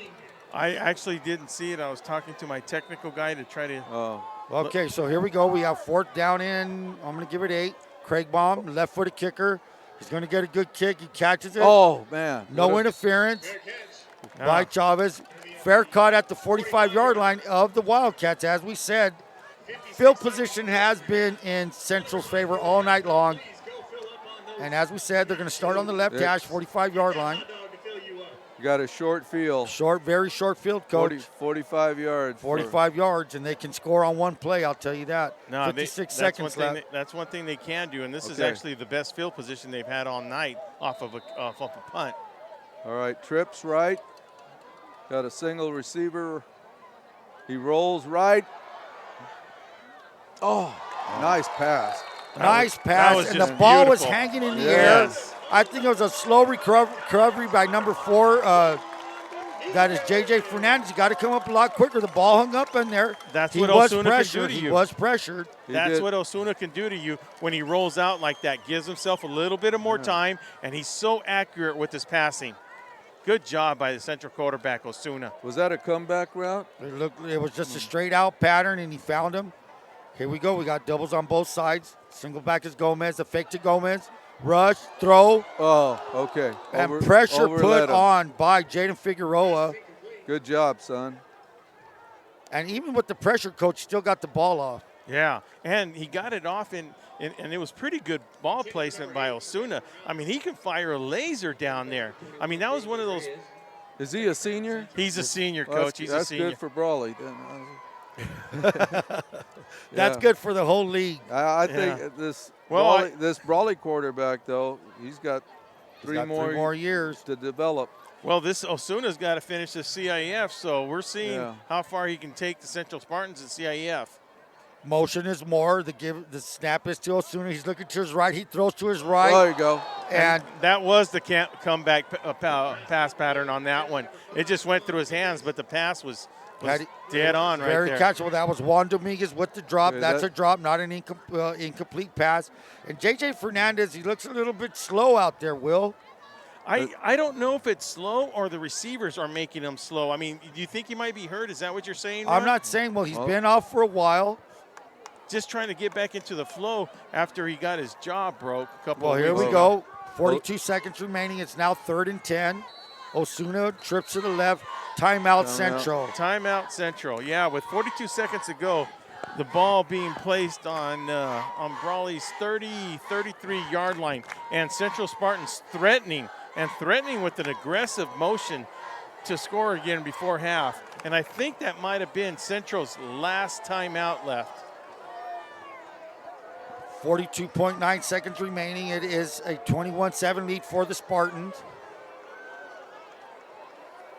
Ball on the 32-yard line. Now, if we've seen the Central Spartans go with the quick offense, we are definitely going to see them go with the quick offense here. Well, it's definitely 2 down. They're gonna have the ball again. They're on 4th down. I guarantee they're going to go for it. Well, they got a good kicker in Berlin Torres. They got an excellent kicker. I mean, Ron, I'm not really sure. It depends what they're at. You're looking at 3rd and 10 right now. And unless they get inside the 5-yard line, I mean, Berlin Torres can boot that ball. So, to take the points, that put them, 3-4 possessions, away from the Wildcats. That'd be a 47-yard field goal. Here, yeah. Okay, nice spin there, kid. Nice job. And that's blocked it up. No flag. No, there's a flag on the field. field. We got 2 flags on there. So, Will, what gives? 15-yarder, 10-yard penalty? That's a 15-yarder outside the 30-yard line right there. That's going to give them a first down because you're looking at 3rd and 10. You say instant replay on this? That's a negative, Coach. That's a negative, Coach. But you actually have a 3-second, 5-second delay that we could have seen it. But to be honest with you, there was a lot of contact. There was a lot. Yeah. Now, Yeah. Will, you say there's no more face guarding. So what Chavez did, he raised his arms up, didn't turn for the ball. But he actually ran And into he ran into him, He right, ran he into did. him. So not by raising his hands is the face guarding penalty, but the defensive back, Chavez, from my point of view up here, he did run into the receiver. Now, even though the receiver stops his pass pattern, Ronnie, that's not his fault. If he runs into him, it's still pass interference. Okay, the ball's on the 18-yard line, right hash mark. So wide side the field's left. Twins, right and left. Shotgun formation, Osuna. 22 Gomez is the single back. The snap, he looks right, he throws right, he's wide open, he drops it. So now Overthrow. you got two track men going against each other, Sullivan and Chavez. Okay. And Sullivan has a little bit of a height advantage. He's been open twice, 2 consecutive plays, Will. 2 consecutive plays, and I tell you what, Osuna is throwing darts. Lasers. Yes. Laser he darts, is throwing whatever you want. darts. This guy is on the money. I'm up here, old school. I'm old guy. I didn't have the best hands, but Osuna's getting the ball to these receivers, though. They have to catch him. Here we go. Doubles on both sides. Single back is Gomez. Osuna gets it. Oh! He's being rushed by Chavez. He throws it in the corner. In the corner. Oh, no And flag. they're gonna there's get a flag. They're going to I get thought holding I- on Torres. Yeah, that's going to be a holding call, and that was pretty obvious. Now, remember this, Coach Cato and Ronnie, as Ronnie might remember, the ball does not have to be catchable for it to be Not in holding. high school. Yeah, it doesn't have to be catchable, and I'm sure Coach knows that. And just a reminder No, to some of the fans. I've been out of that for a while there. Have you? Well, there's a lot of new rules they put in, Coach. A lot of them were because of you, the hard hitting you used to do. Well, all the coaching that Coach Cato gave me, he was my defensive back coach for 2 years, my running back and defensive back coach. So I learned from the best. 1970? Heck no. 76? 79 and 80. There. 81 and 82, Coach. Come on, man. He's You losing it. Yeah, He looks that's great. That's probably He's losing true. it. But, oh, man. Hey, Coach, What I memories? got a question, Coach. You were at Brawley. You Uh-huh. went to Imperial. You went to Hopeville. Who do you root for right now, Coach? My nephews, all my grandkids are going to be Wildcats. Is that right? Nice. I, I like I that. wrote a song for them. I want to hear it one of these Okay. days. I'll do it in a minute. There's a throw into Hey. the corner. It was trips left. He throws to Sullivan, covered by Torres. Torres is getting up a little bit gimpy. 24 seconds. I wish I could have kept track of how many plays, Coach, they've ran in this span of 50 seconds. Well, Very effective offense, wouldn't Yeah, you say, very Coach? effective. Yeah, throwing the ball, if it doesn't get completed, it stops the clock. So Stops the clock and gives you more opportunities. Just smart coaching, when it comes, like Coach Cato just said, to stop that clock like that. Okay, 3rd and 1, 24 seconds, Coach. No timeouts. Trips to the left. Single back is Gomez. He's looking Third to his down, left. third He down. slings it to Same the route. Same Oh, my. corner route. I don't Is know. it- is that it looked me? like it Is went that- right through his is hand. that like- me? It's like Is that me, or is that just the I guys are think missing they're the ball? drops. I think they're drops. I mean, That looked That's like a drop pass right there. Coach, what did you see? it went right by his hands. He wasn't able to tip it back to himself. But to give credit to the receiver, the ball was coming over his shoulders, yeah, though. that Well, it was a good great shot. throw, though. Sebastian Torres set to kick the boot, as they call him. The hold is by 31 Medina. Let's see this. The snap, the hold is good. The kick, it's up, and it looks like it's right down the middle. Well, that's what I was talking about. They have Jose Torres. Sebastian Torres. Yeah, they have Torres there as their kicker. I do believe he would have made a 47-yarder if they haven't gotten those penalties. I think they would have went for the field goal. He's that good of a kicker. And not only that, Ronnie, we've seen he's that good of a runner, too. I'm still having asked Coach Rookie why he wore number 19 during the Del Valle he game. wore number 72, Del Valle. He wasn't even listed on there. And he was wearing number 72. I asked if somebody please give us a kid's number. Yeah. And then from the oddest resource. Wasn't it Billy Brewer? It was Billy Brewer and somebody else. They got through with us that we didn't have him on the roster, and we go, "Where's this guy coming from?" Oh, what my was God. But he was very impressive. He impressive. ran a fake punt, Coach, in Del Valle, El Paso. We were there. He thought Coach heard our broadcast. He thought we were going to move there. I thought you guys were pros. I liked it over there. You guys El Paso, Texas. You work for NBC? I wish. Here we go. The boot set to kick. Is he going to kick it in the end zone? And yes, he is. That ball's going to go deep into the end zone. Fielded by Torres. Brawley starts at the 20-yard line, Coach. 16.6 seconds left. Yeah, and I think the Wildcats just need to go into the halftime right now, regroup.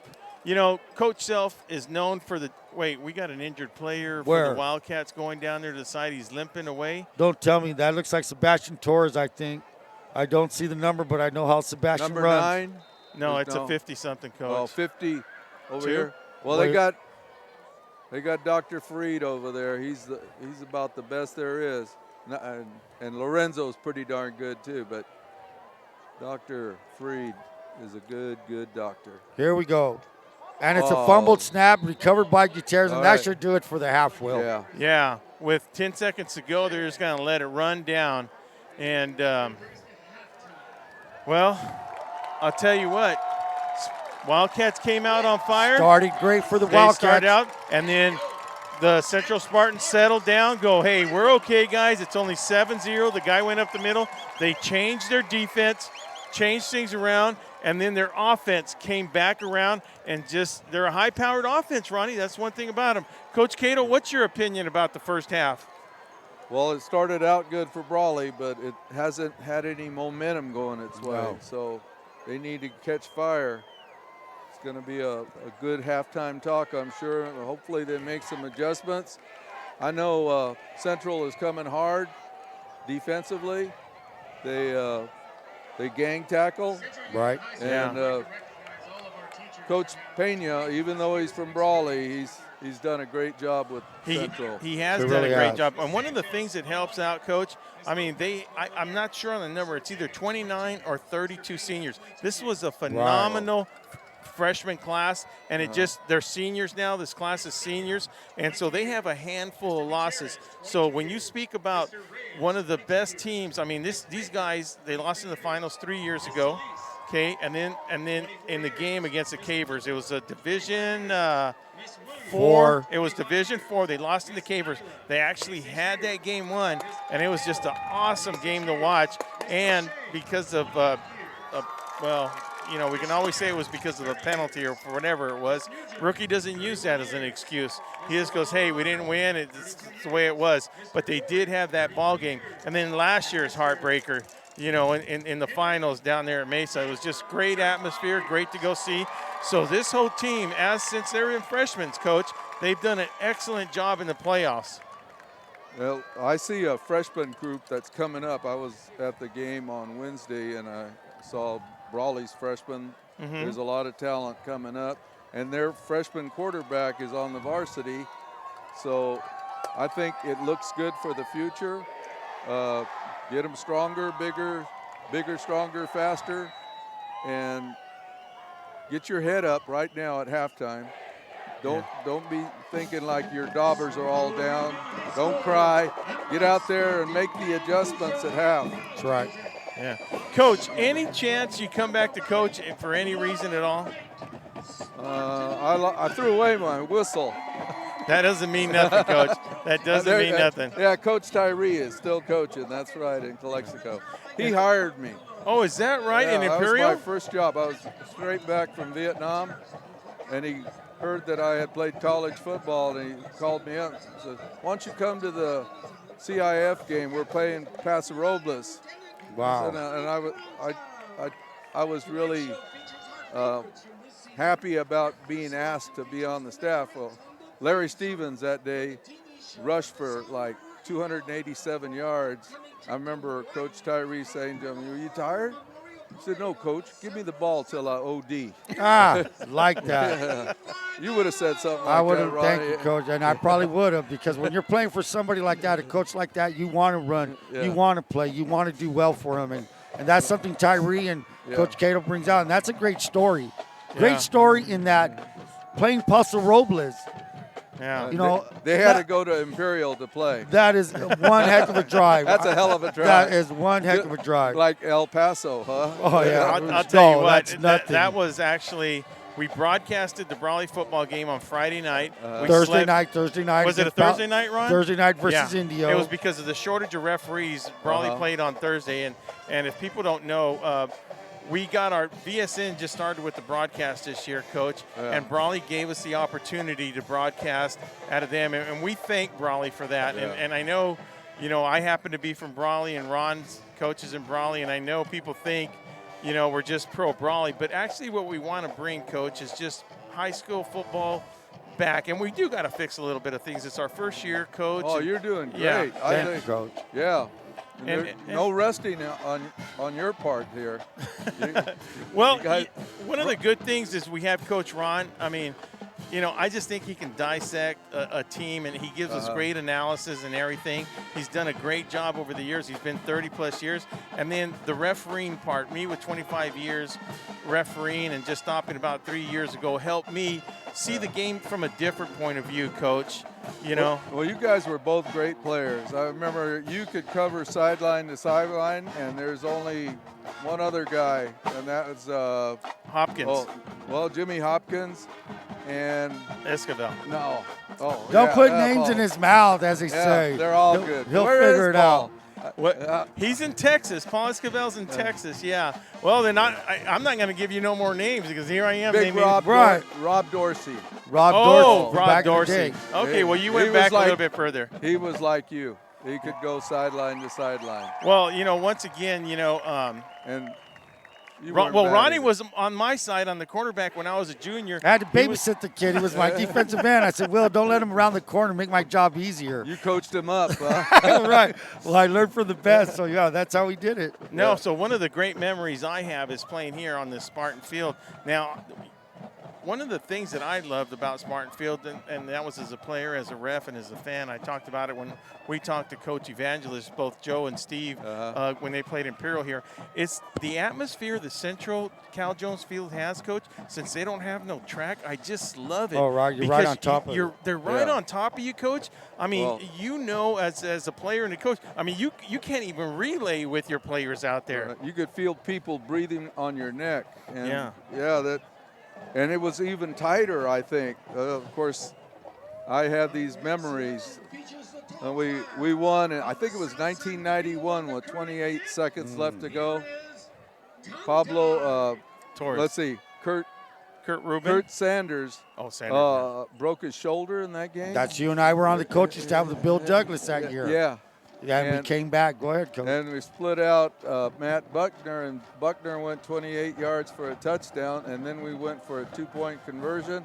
It was a flat curl and little Brian Mike Benson. Brian Benson.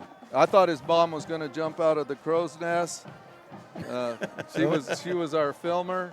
That was one of the greatest games. yeah. We actually get to see her a lot, and She's a good lady. yeah, her and Bob, man, just Yeah. great people. And congratulations to that freshman squad. Ron, tell us a little bit about that freshman squad. Well, they went undefeated, as Coach said. They went undefeated, loaded with talent. They have a lot of kids, good skilled players. There's depth. There's Yeah. kids that can, there's second stringers that should be playing first string. And, just like you said, just like the El Spartans, that's how you build your program. You get a strong freshman team, and you Right. try to keep that group together as sophomores, juniors, and seniors. Because as you know, as a coach, all those 40 kids that come out as freshmen don't end up playing as seniors. Right. So you got to right the ship. What do we do? How do we keep this group together? So that's going to be the key for Brawley, is keeping those kids together. I don't want to go through the list and tell you who is the ballers, but there's a handful of them.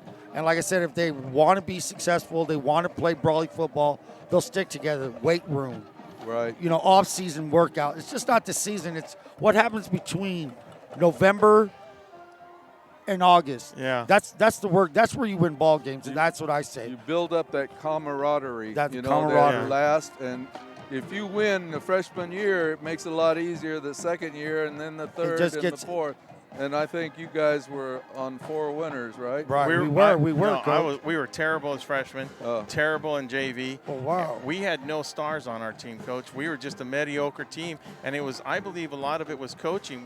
We didn't have no stars. We had Marshall Tagebom in the backfield, Oh, you know. Tagebom. But we were just we were straight shooters, Coach. We just did what the coaches did and stood out. Hey guys, we're gonna take a little break, and we're gonna let the people watch this beautiful, great Central Spartan All right, band. good deal. And it's a pleasure having Coach Cato up here. He was that was Radko. He gets Radko in Brawley. Rick Kuhn and Deuce good. Robinson. Oh, good. They sponsored you to be the first VSN. You know, All right, good. Bell, All right. Bell inductee. We're gonna try to set up an award somehow. That is gonna be cool, right? After, when we come back, Lee Tire has their own, and so out of Brawley, we're gonna try to pick somebody back that was really big, that had a big influence on the Brawley side and had a big influence on the El Centro side. And Steve Cato, congratulations. Thank you. Thank you for having me here. Thanks Okay, to Radko appreciate Company. People, when you guys see Deuce Robinson or Rick Kuhn, remind them, man, Cato, Steve Cato is, you know, not only was he in Brawley, he was Imperial and Hopeville, but on the personal side, on my side, he's just a great coach and a great friend. So we really appreciate you coming up And here, I Coach. want to sneak in and say what Coach meant to me. Like I said, my junior and senior year coach, he meant a lot to me. He taught me how to run. And You're going to make us cry I'm up almost here. going to cry. My God. No. But I truly mean it from the bottom of my heart. You know, you need good coaches, and I swear to God, and I got to coach with them for 1 year under Bill Douglas. You know, it was out of the blue. Douglas was looking for a staff, and Coach came around, and it was just something unbelievable. Never would I have thought that I'd be coaching with my coach that, you know, what is the word idolized too much? No, is that too much? Not for Steve All Cato, right, man. you know, He man, deserves it. and I want to Thank you, be guys. I love this guy to Right. death, and I love having him up here, and this is an honor. Love you, Honor, Coach, man. Okay, thank you, guys. All right, Coach. We'll see you Thanks later. for having me. You got it. You got it. Okay. Hey, now help.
selection features the Spartan Drill Team on the theme song from the 2017 movie The Greatest Showman.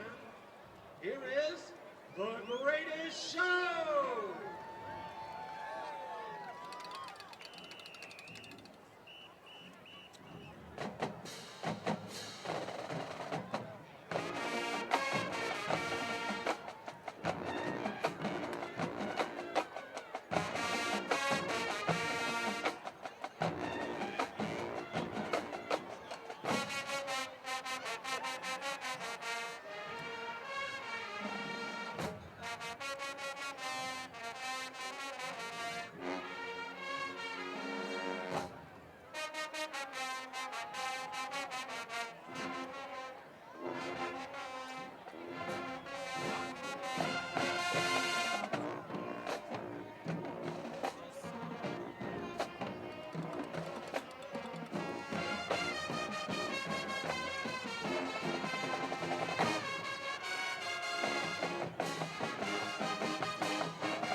This concludes tonight's halftime activities. Next Tuesday, November 10th,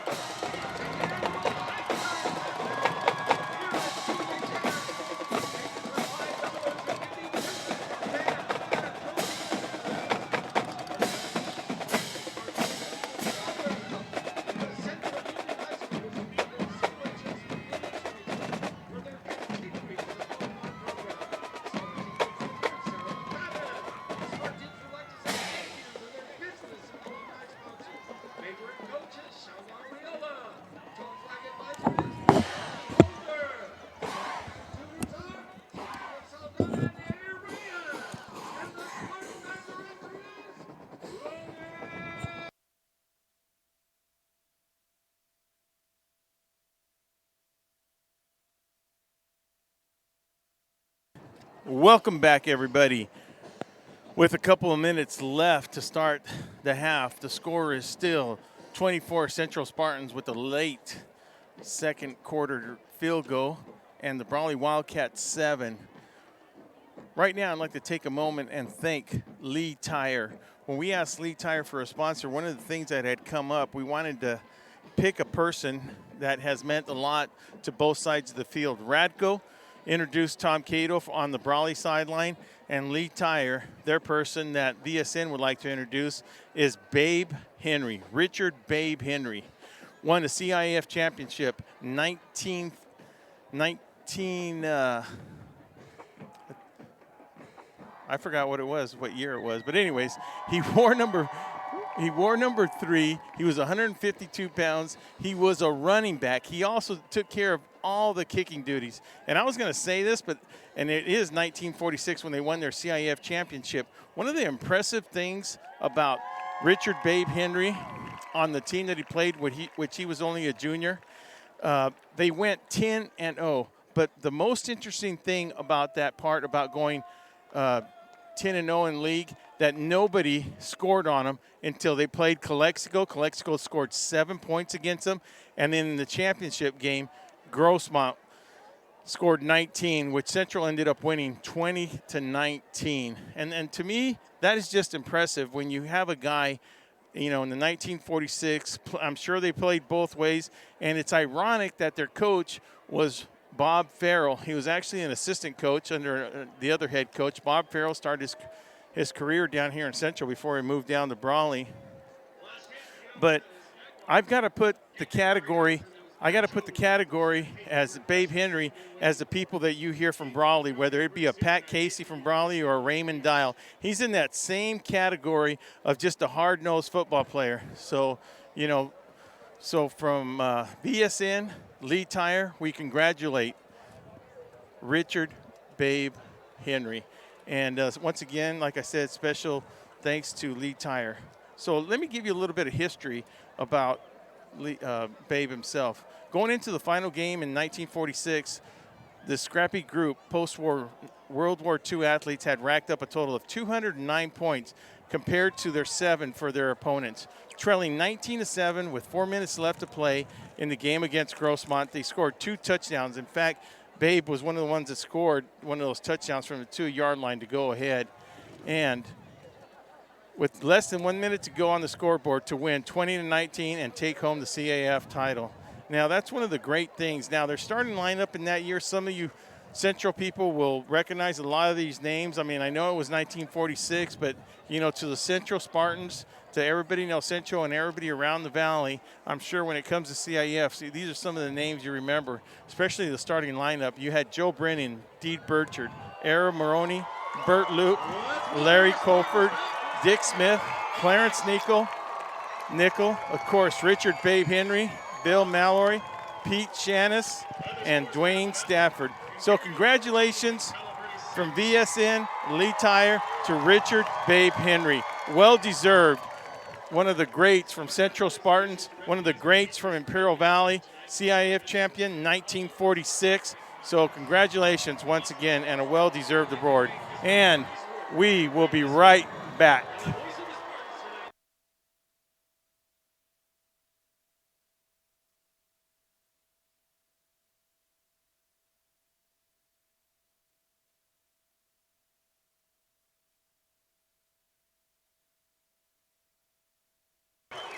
All right, Will Torres here with Ron Rubio as we get ready to start the second half. Coach Ron Rubio, what are some of the things that the Central Spartans have to keep doing to keep this momentum going? Well, number one, the biggest thing that's working for the Spartans is the defense they're playing tonight, Will. The defense is lights out. They only got hit by they got stung by that big run, first offensive play of the game, 75-yard run by Craig Baum. But since then, what have you seen Brawley offense do? Why? Because from up here, you can see that El Centro is playing assignment football. They're flying to the ball. They're covering everything. You can't stop everything, but right now, they seem to be swarming our offensive line. It looks like they're getting off the blocks better than Brawley has blocked better in the past. Right now they're playing a fast defense. Right now, as we're going to see how any adjustments were made at halftime as we start the third quarter. One of the things that I see, Ronnie, that is going to help out the Brawley Wildcats is the kicking game, the punting situations. Central is getting great field position on all the punts when they're turning the ball over on fourth down like that. That's really helped the Central Spartans, Ron. They've had it all night. They've had great field position all night. And now Brawley is going to kick the ball off. It's Xavier Pereira, deep to receive for the El Central Spartans. We have Juan Dominguez, number 5. I can't see the other kid. And here's a kick, and it's going straight to, bounces at the 5. Recovered by Dominguez. He's at the 15, 20. Bounces it out to the 30, all the way up to the 37, maybe 38-yard line. They're going to mark him at the 35-yard line. Great return. Great return. It looks like he stepped out. I thought he might have got 5 more yards on that, but he was able to step out on the 35-yard line. So great run return. Now we got Osuna, which Osuna has been hot, Ronnie. He's been hot. Yeah, I mean, we expected it, but we are actually seeing firsthand out here how he is hitting his targets, and he's just zipping that ball. Zipping the ball along. So when you go in ahead 24-7 at halftime, your adjustments, you don't tweak anything. You just leave it. If it's not broke, don't fix it. So here we go. We got doubles on both sides. Short motion by Morales. Snap, the give. He's at the 20. He breaks it to the 40, 45, and that's Gomez. Gomez to the 50, 40. He breaks another 30, 20. Cuts back at the 15 and brought down by Damian Reyes. And great hustle. Great hustle. I'm going to get the kid's number 78, Daniel Kaloka. Ran all the way downfield. So great run by number 22. Yeah, one of the things about that run, he started to high step out there a little bit. And just by high stepping right there, was able to avoid a little bit of tackle. Now, I don't know if we're going to have a sideline warning against the Central Spartans. What happened? Well, I didn't catch it. I didn't catch it, but I did see the flank official just take his time, and I think he might have fallen down. Wow. Well, that looked kind of like a run Craigbaum would do. It was a big run. Gomez is a single back. We have motion by Morales. No, that's number 7 more. The give us back to Gomez, and he's up to the Brawley 8-yard line. So another good run. It's a great run, Ron. They're getting 7 yards on those first down. That really helps the Spartans put them in good position when you're looking at a short second down, 2nd and 3, 2nd and 4. The offensive line of the Spartans is pushing the Wildcats back. They're a pretty good-sized line. What they lack in size on their defensive line, they sure have big size on their offensive line, Will. Yeah, that's very true. But speed does help that defense at Central Spartans. As soon as looking to his left, he throws, he's open, it's an incomplete pass. So he was looking for, it's an incomplete pass. We're looking now, second, make that, check that, check that. Yeah, no, we're looking at third down. 3rd and 5. 3rd and 5. I thought it was a lot closer than that, Ron, with 11:04 sure left in the third quarter. You know, they're in the position right now where, here's look that at this power formation. set. It's that same power set, and there goes Esparza off the right, power to the right, and he's going to move his way all the way up to the 3-yard line for a 1st and goal for the Spartans. Now, lucky Nathan Torres was in there to make that shoelace tackle. And here they go with the same formation, It's Ronnie. a power set, and it's same play, same results, and he falls in for a touchdown. Yeah. So that drive took less than 2 minutes, Will. Yeah, so that just goes to show that not only that they don't really need that short field, Ronnie, they're attacking the Wildcat defense very aggressively. 10:51 remaining. It's now 30 for the Spartans, 7 for the Wildcats.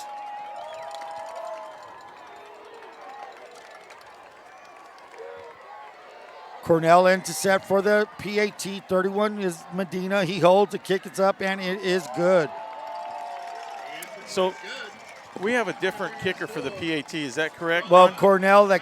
Cornell, number 17, comes in for the point after touchdown. And the place kicker, the kickoff kid, is the boot, Jose Berlin Torres. And that's the deal. Well, they got a good kicking game. Yeah, That's a weapon, true. that number 19. Yeah. Brawley has not been able to return the ball, not once. What happened right now when Xavier Paredes kicked off?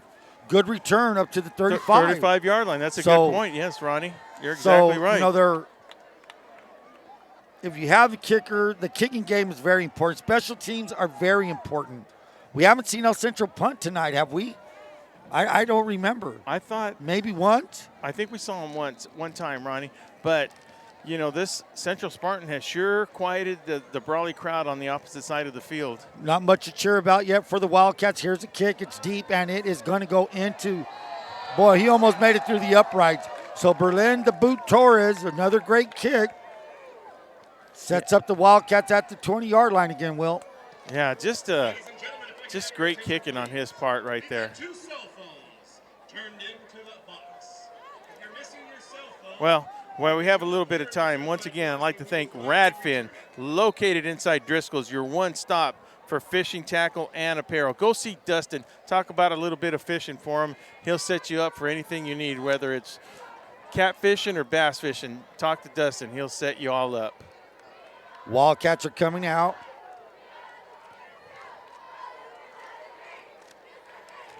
They're going to have trips to the right, shotgun formation, single back is Craigbaum. Jesse Gutierrez, number 42, lined up to the left. The snap, he looks. He has time. He throws to Gutierrez. Gutierrez at the 20, and he's only going to get a yard gain off of that play. So he had plenty of time. He shot it out to Gutierrez, completed. You know, Gutierrez has that body for that tight end, Ronnie. Beautiful body. I really like that body. That great. It's just the thing is that these cornerbacks on the Central Spartans, they're so aggressive. I mean, their style of play is just like you're not even getting a chance to take one step forward, and they're on you real quick. So good job by the Central Spartans. Well, it's a quick defense. Coach Cato pointed that out. They're very quick. We've seen that. Now look at the defensive line, 58, 30, 54. They're not very big. They're tall. I mean, 30 is not that tall, but number 54 is a very good football player. He's a load to block, and that's number 4, Andrew Lugo. He's been playing lights out all night, double team right now. Gutierrez is looking for a place to run. There's nowhere to go. Nowhere to go, nowhere to run, nowhere to hide, as they say. He's going to be tackled at the 20-yard line. Loss of 1. It's going to be 3rd down and 10. Yeah, we're going to have a timeout by the Brawley Wildcats right here. You know, we're looking at Ethan Gutierrez here. He's actually, I've seen him have a lot more time than he's had tonight. It looks like they're just getting through on him. Well, you know, you have to give the kid a little bit of protection. The quarterback's not being protected that well tonight. And that could be any one of two things. Bad blocking or good defense or a little bit of both. Well, when you start looking at that run, that's just really pretty good defense right there. Yeah, it sure is. It sure is good defense, and we'll see. This quarter's just started, down by 24 points. Brawley needs to start getting together some positive drives. They're in danger of getting a 3-and-out right now. That's the timeout by Coach Self. Ball's at the 20-yard line, middle of the field. One of the players on the Central Spartans that's making a big point of emphasis on the defensive side is number 53, Joey Denton, and he's only a junior, Ronnie. Joey Denton's a good player. You got Andrew Lugo. You have Joe Hargrave. There's a bunch of kids. It's a good group of kids, a lot of seniors, as you mentioned earlier. Here we go, trips to the right. Craig Baum is a single back. Motions him out. He has time. He throws. And it's intended for Gutierrez, incomplete. Now, Ronnie, tell me this. The timeout was called, and next thing you know, they did something with the blocking scheme. Gutierrez had plenty of time to throw the ball against the Central defense right here. What was the changes you think they might have made right now? Who knows what the changes were, but they found something where they could give. They need to give Gutierrez some amount of time to throw the ball. On this drive, he wasn't rushed like he had been in the first half, but still he's, even if you do have time, Will, you're still a bit jittery back there, being pressured from the first half. Yeah. So here's a punt, and it's fumbled. Yeah, and it's going to be still Central ball on that. Central ball recovered, and I think we're going to get a personal foul on number 41. Yeah, that's going to be on Chandler Self, it looks like. And they might have called them down already. And Seaman's going to talk to them to see what's up. Well, so Will, on a chance that it's a personal foul, could the white hat call it off and say no? Well, he's going to talk it over. Listen, did it really affect the play or not? Did he actually swing? Those are the decisions John Seaman's going to make right now. I mean, it's really he's going to explain to him, and he's going to make it from there. I mean, no, it's going to be applied. Yeah. So once again, man, we'd like to thank some of the people that have been with us all, here and there throughout the season. One of them is Radko. Radko, with all your heavy equipment needs, we really appreciate everything he does for us. Anytime you need something done on a timely matter, just go to Radko. He'll help you out. Radfin, located inside Driscoll's, your one-stop shop for fishing, tackle, and apparel. Dustin, we'll be seeing you out in the water pretty soon, hopefully. Buddy, missed you a while. Haven't seen you, haven't fished with you in a while, man. So, one of the reasons Coach Self wants an explanation from John Seaman why that was thrown right there. I mean, I didn't see a punch. He wants to know why that was thrown, and that's the only thing Seaman's doing is Seaman is letting him know what the football player did on the field right now. And it's just, that's frustration coming out sometimes. A lot with the of Wildcats. frustration, right? Yeah, with the score 31-7, Central Spartans leading, 9:39 left in the third quarter. Power set again, and the give is to Gomez. Gomez is going to carry the ball. It's a formation that has given Brawley a lot of trouble so far tonight. The ball's up all the way to the Wildcat 25-yard line. In comes Dominic Santana. Now, El Centro's success on offense tonight is due to kids like Rick Luna, 76, Christian Salazar, 77. Power set again. Esparza with the straight arm, too.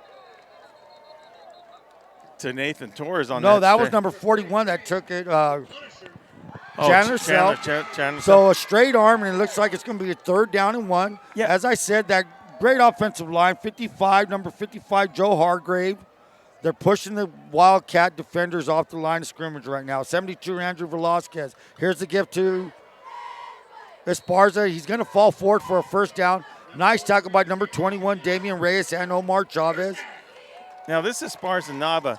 I mean, he's got a younger brother on the squad, but this guy's going both ways, and he's going 100 miles an hour both ways he plays. I mean, when you're talking a guy that plays the outside linebacker position, and then he has to go in there and run the ball, you're just talking about a tough football player.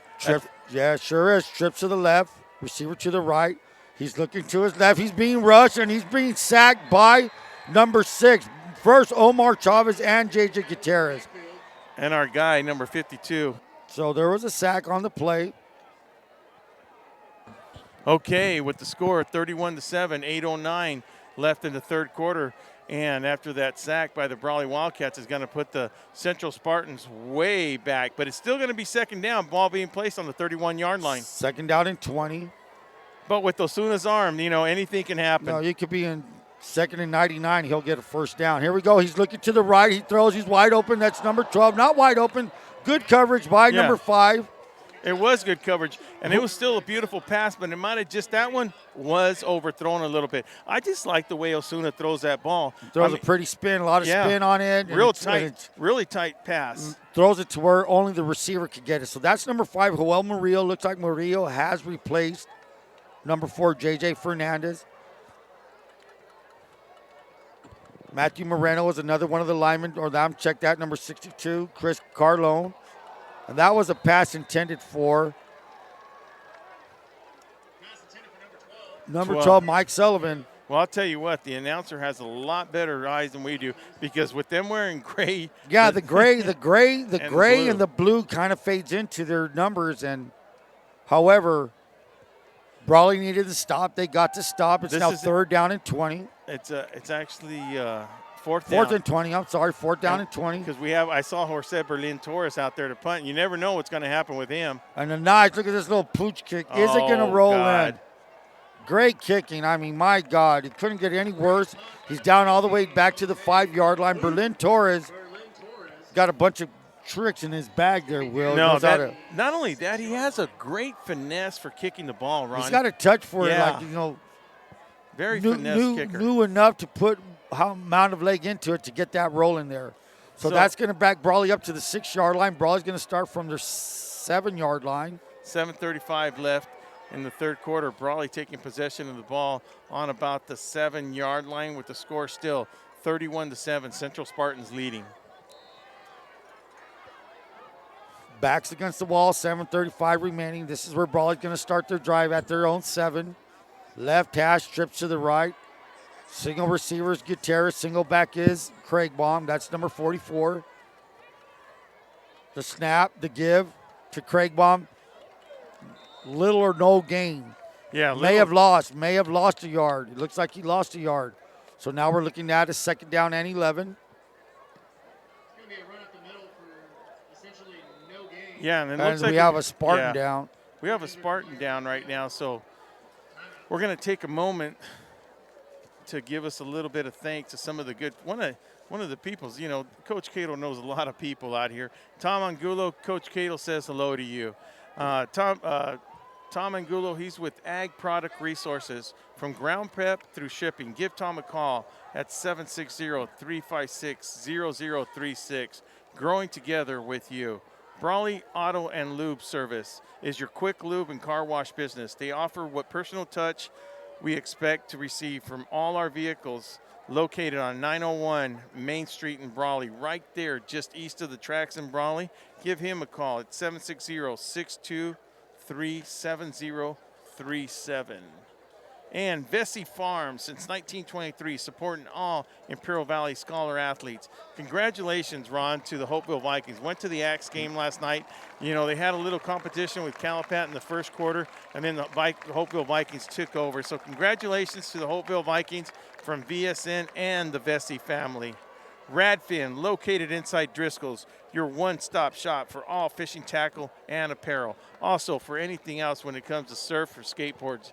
Go down there, talk to Dustin, give him a little chat, and see what's going on inside the store. Well, I didn't get to see who that injured player for the Spartans were. He's off the field.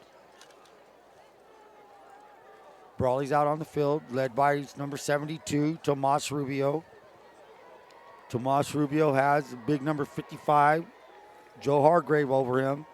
Under center is, and here's a gift to Damian Reyes. Reyes bounces it off to the right, tries to go wide. And like we said, that quick defense, it shuts down the perimeter anytime. Looks like Brawley has a crack to the outside. It's shut down right away by the El Centro defense. And Ronnie, Brawley tried to run twice down the middle, and then they try to go outside. And they're not in a good situation and in good field position to not get any yards on any of those plays right now. So with John Self running it and Brandon Young running that offense, you know, they're going to change stuff up to see what works for them. You know, I don't know. I'm kind of at a loss at words right now, Ron, to be honest with you. Well, it's a 3rd and 11. The give is it's a safe call. It's a fake, and there's penetration again. As I said, well, we're trying to figure out, is it great defense or lack of blocking? Could be a combination of both. Yeah. The ball's all the way back to the Brawley 2-yard line. Loss of – so in that possession, Brawley went back. We're now looking at it. Brawley's looking at a 4th and 15 from the 1-yard line. The kicker, Torres, will be kicking from the back of his end zone, number 5. And the thing is, Ronnie, when you mention about the blocking and then you mention about the defense, what's happening is the Central Spartan defense is getting stronger right now. As I said, once you get familiar with what the offense is doing, you gain confidence. You're doing things. Now, here's a pop-up kick.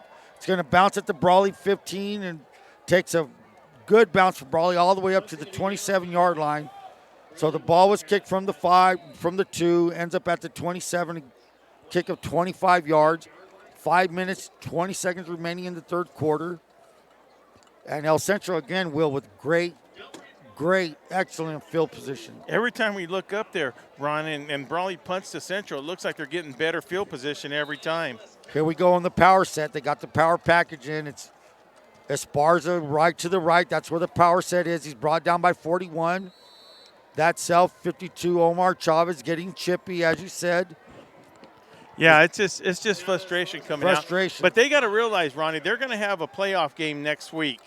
So they need to chill it out. Whatever the outcome's going to be, they're going to have a playoff game. And while we have a moment, I'd like to hear from some of the people that are overseas servicing our country right now. So if you're watching, whether it's Korea or Germany and you're in the service, get on Facebook or where you're at and give us a little shout out to hear where you're calling from. And here we go. Things that we didn't need to happen are happening. People are pushing. People are punching. Look like Damian Reyes shoved somebody at the end of the tackle. At the end of the play on the bottom of the field, we have a Wildcat down, and that's Nathan Torres. He's down on the ground. And now, as you said, Will, you know, Brawley will have a playoff game next week. They will. You don't need anybody kicked out. You don't need anybody hurt. Nathan Torres is one of those kids you don't need hurt. Yeah, if Nathan Torres goes down, he's one of those players that you actually lose 2 players at the same time. Now, Self has some of the players sitting down over there, and I'm sure Coach Rookie Pena has the same thing. He's saying, guys, listen, play your style of football that you're known for. There's no reason for the extra pushing, extra shoving. You know what? They all need to concentrate, finishing out this game as strong as possible, and then, you know, let the chips land where they fall, Ron, and then – you know, both these teams are going to get a playoff team. The last thing you want is somebody getting kicked out of this game. Exactly. Well, we're going And, to get. and it is frustrating. I understand Yeah. the Wildcats being frustrated right now. I do understand that. But, you know, you have the Central Spartans coming at them real strong. This is a Central Spartan team that has been together for 4 years, and they're showing their dominance right now. Well, it looks like, Are we going to have offsetting penalties here, Ron? I don't know. Penalty's going to be assessed on the Spartans. Maybe it was a Spartans. That was a personal foul. I could have sworn it was a Wildcat. Bring up a second down. It just seems like they always get the second guy, huh, And Ronnie? that's what they did. Maybe they did that. Yeah. Well, one of the things you're going to see out of this crew right here, it's a very experienced crew. They will not let this game get out of hand. If they have to start throwing flags to get the message through, Ron, that's what they're going to start doing. Because I know John Seaman for a fact will not let this game get out of hand. You know what? If it takes throwing a flag to get kicked out, he'll walk over to the sideline, whether it's Coach Rookie or Coach Self, and hey, listen, sit this kid out a little bit. Here we go with the counter play. That is number 22, Carlos Gomez, who's been running very hard in the second half. Now they run that power set. The power set's to the right side, and they'll run away from it on a counter play. Everybody's loading up to that power side, and then boom, they hit you backside. Well, it was good to see number 5, Murillo, make that tackle before, because if he not, he would have got at least another 5, 6, 7 yards on that. Power set again, and here comes knifing in was Gutierrez, and he breaks it. Touchdown, Carlos Gomez. So the power set the heavy set has been hurting Brawley. They've been blocking it very well. I believe Jesse Gutierrez came in, had an arm on the runner, but you're not going to tackle these Central Spartans with the arms. You have to wrap them up and get some help from your teammates. So with 4:11 remaining, El Centro knocks up another touchdown. It will be 37-7 with 4:11 remaining. Cornell in to set for the point after attempt. It's up, and this one is low and no good. So with the 30-point lead, Central Spartans 37, Brawley Wildcats scoring first in the first quarter on the first play of the first drive. Central Spartan comes back and just dominates the Brawley Wildcats. Now, one thing we're seeing probably Central defense play at the max right now. I think, well, let me say something first. I do think Osuna was on target a lot of plays. I just didn't think some of the receivers weren't making the plays. You know that's going to happen on a night like this, but I think the defense was the difference tonight for them Central Spartans. I know it's only the third quarter right now, but Rookie Pena, you know, the philosophy is, hey, let's start controlling this clock right now. Well, as I said, I've visited Coach Rookie. I've seen his chalkboard up there. The motto is play fast, play hard, and fly to the ball, and that defense has done that. Yes, they have. So with 4:11 to go, the kick is off. Berlin Torres kicking it off, and it looks like the momentum of the ball takes it in the end zone, so it'll be placed on the 20-yard line. Well, could he have ran it out? It started inbounds, and then he ended up in the end zone. Okay. Could he have ran it out? That's a negative, Ronnie, and I'm going to tell you why. One of the reasons I just said, the momentum of the ball took it into the goal line, past the goal line. Whether it's the momentum of the ball or the ball itself, the force creating the ball took it into the end zone. So automatically the ball goes to the it's a touchback. Automatically goes to the 20-yard line. Well said, well said. And now here we go. Brawley's going to have the ball middle of the field, 20-yard line. That's been their starting point all. Yeah. That's been the starting the whole point. night. Yeah, and when they thanks kicked to off the to him. boot, thanks to the foot of number 19, Jose Berlin Torres. That is a weapon. Shotgun formation, trips to the right. Gutierrez, snap. He has time. He's looking. Slips out of his hand. The ball slipped out of his hand. And those are the things that happened the whole second half. You know, Brawley ball recovered by, I'm going to say maybe, Coloca. yeah, it might have happened to Coloca, but that definitely was a fumble. By the time he put his hand back, the ball just slipped out of his hands. Now, it's a nice moist night, but it's also a cool night. You know, that don't mean that his hands aren't wet or the ball's slippery out there. You don't know what it is, whatever the case may be. But that's just one of those rare things that's going to happen to Gutierrez. Gutierrez has seen a lot tonight, something he's never seen in his life. Yeah, and I know. it's expected. The 14-year-old kid trips to the right. Murillo's our single receiver, lined up a little bit offside, single back. He's throwing, he's looking for Murillo. He throws, stutter step, and there's Murillo, a little bit overthrown, incomplete. He had a step on the defender, Will. Yeah, he had a step on him. He did have a step on, and it's good to see that these Wildcats are doing the things they're doing. They're not just laying down, Ronnie. They're still going to try to get some points on the board. With 3:19 left in the third quarter, Spartans with the score of 37, Brawley Wildcats 7. Well, we haven't said Murillo's name much tonight. No. I don't think he's been in on defense. I saw him on the last possession. He was on the defensive side. Now he's on the offense. 3rd down and 20. 3rd and 20 after the mishandled snap or throw by Gutierrez. We have trips to the right, single receiver to the left, Murillo. Craig Baum in the backfield. He has time. He's stepping up. He's being rushed. He throws a little bit behind Murillo, and he was rushed. Great pressure by 50. Is that Denton? No.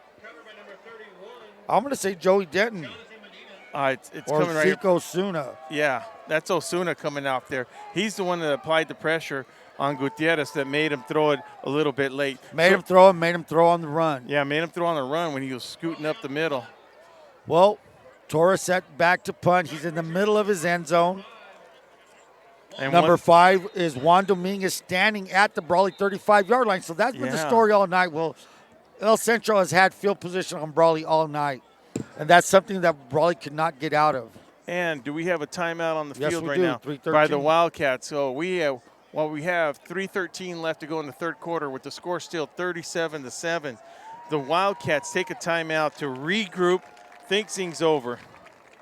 So while we have a minute, I'd like to give a little bit of thanks to some of the people that really supported us during all year long and mostly just for this Bell game. That's Radco and Brawley. I'd like to give a thank out to Rick Kuhn and Bruce Robertson. Vesey Farms. Vesey Farms has just been great from the beginning with us. You know, they're out of Hopeville, and they're glad to see their Hopeville Vikings win the Axe game last night. Radfin, located at Driscoll's. So, you know, thanks a lot, Dustin. Like I said, I'll see you in the water pretty soon. And back to kick. Blocked by Central. Rolls back in the back of the end zone. What happens there, Will? Ball rolls back in the end zone. Did it go out of bounds, Ronnie? It's a safety. Yeah, it's a safety if it rolls out of bounds, if a Brawley player lands on it. If a Central Spartan would have landed on it, of course, we have 6 points. But, you know, that just not only do they get the safety, the Central Spartans will get the ball back right now. Now, Brawley have the choice to either kick off or punt the ball to the Central Spartans. But that's just a morale thing, Ron. It's really, Central Spartan has really put the damper on the Brawley Wildcats, the visiting Wildcats, especially the way the Wildcats started out on fire like that. And Rookie made the adjustment. Coach Rookie made that adjustment. So you got to give these Central Spartans some credit here, you know. After that 75-yard run by Craig Baum, you never saw that defense again. No, you didn't see that defense. You never seen the 6-man front again. And they adjusted and they went back to what they've been used to running, a 4-man front. So right now with the score 39-7, 3:07 remaining in the third quarter. And I don't think it's a secret, but it's just, I don't know if it's also a well-known fact that actually Rookie Pena played for John Self in Brawley. Yes, it's not a secret. It's a well-known fact. So we got the teacher and the pupil against each other tonight. It's just an attestament to the love of the game is what it is. Love of the game, and I was going to say something about Brawley boys together. However, here's a kick, return. He's at the 30. He's at the 40. And that's Medina. He's at the 50. He's got a block. No, that's not Medina. That's number 34. Eric Moreno, sorry about that, guy. Great return. Started out at his 30.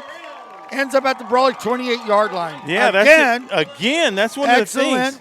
It was actually a good punt by the Brawley Wildcats. And then you see Moreno just take off about 45 yards to be able to place the ball on Brawley's 37-yard line. Just a good run back. Had some great blocks on while he was doing that, too. Well, El Centro's had a lot of everything going their way. Good offense, good defense, and good special teams. Power set again. Esparza's the back, number 43. Osuna, power set to the right. Are they going to run to the right? Or are they going to go to the left? He cuts back to the left. That's what they wanted to do. Runs it and jams it up too. Number 43, Angel Nava Esparza. Sparza all the way up to the Wildcat 34-yard line. And This Ronnie's is the still, set that has yeah. been killing Brawley all night. Yeah, and they're still getting the 4 yards on this. 4 or 5 yards, you know. 2:41, the clock running. The score 39-7. And Will, I see that you put something on, no sleeves. I actually came here with sleeves, but my sleeve shirt didn't have VSN logo on it. And since this was a big night for VSN, Right. Sarah asked me to wear my VSN polo shirt. It's actually, they're nice shirts. Driscoll's makes them for us. Here we go. Power set to the left. They come back to the right, so that's a counter. If they don't run to the power side and they come back to the weak side, it's Angel Esparza, and he's going to gain another 5 yards, making that now a 3rd down and 2. The ball's at the Wildcat 30-yard line. So what you're seeing right now is look, we're just going to control the clock by running the ball. If we can get 3-4 yards, that's what they're going to do, especially with 1:52 and counting down to the end of the 3rd quarter, the score being 39-7. That's what the Central Spartans want to do. What you see them doing, you want to run behind Joe Hargrave and you want to run behind number 76, Rick Luna. They've been doing it all night long. Wow. Wow. I'm going to tell you, a play right now by TJ Cordero. He blocked somebody, got peeled off, and then he decided he's going to go push that pile, number 56. Great hustle by number 56. Let me tell you, that line for the Central Spartans, starting with right tackle number 79, Jason Flores. He's only a junior. He's only 5'11", 245. Only? Only. But what I'm saying, he's a junior. He's only a junior. Yeah, only 5'11", 245. That's pretty darn good size there, Ron. Wow, 5'11", 245, I'd have been in the NFL offensive tackle. Yeah, but they're doing their job against that Wildcat. Like you said, that defense is not big, but they work quick. Now, this offensive line is big for the Central Spartans. Yeah, they are. Like I said, the D-line's not that big, but this O-line is. They give us to Gomez. He bounces off, and this time he's going to be brought down by number 6. That's J.J. Gutierrez. And as we said, they probably needed more gang tackling. Yeah. They finally brought down Gomez. He's not a kid that one man's going to bring down. And he comes down a little bit shaken up. He's brought down by a couple of Wildcats. Number 1 was J.J. Gutierrez, number 6. Brought him back all the way to the 30-yard line. Lost on that play, Will. Yeah, it looks like we're going to be able to get one more play. Maybe not. Yeah, looks like they're walking up. They're going to get one more play before the end of the 3rd quarter. And this, for everybody that knows it, this is pretty amazing thing that heavy that set, happens. and here it comes. And that was. Oh, that might be a late hit. On. Yeah. That was Craig Baum, shot through great. A great play. And then now Brawley's going to get tacked on. Now, these are things that have hurt Brawley all day. There was a first down by Craig Baum, and then it was negated by a illegal shift or what have you. Now a great defensive play, great tackle, personal foul to follow. Now, if they call unsportsmanlike, 2 unsportsmanlike, and you're out. So You're kidding. This is no. This is really important what this call is. So it's Personal a personal foul. Now, No, so it's a personal foul instead of unsportsmanlike. You get 2 unsportsmanlike, and then you're ejected from the game. So they're going to call that a personal foul. So what they're going to do is they're going to go 15 yards since it's outside the 30 right here, Ron. still not enough for a first down, right, Will? Or Well, I'm checking to see where it is. It It's doesn't not. look, but it was a first down anyways, though, Ron. No, it That's was not. Well, it that- was that first previous down. one, so- right. Yeah, but since that was a dead ball foul, it's going to be 2nd down. After the penalty, it's going to be Spartans. 2nd down.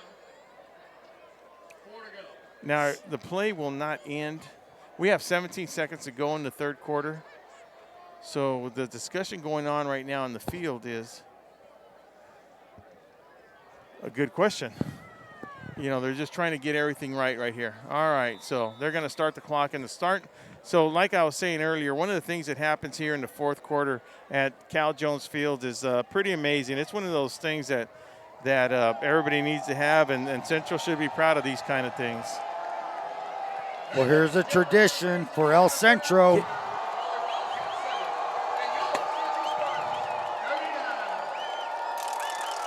Don't forget to show your support for The El Central band's been pretty quiet in this second half. I don't know why. I kind of like hearing that.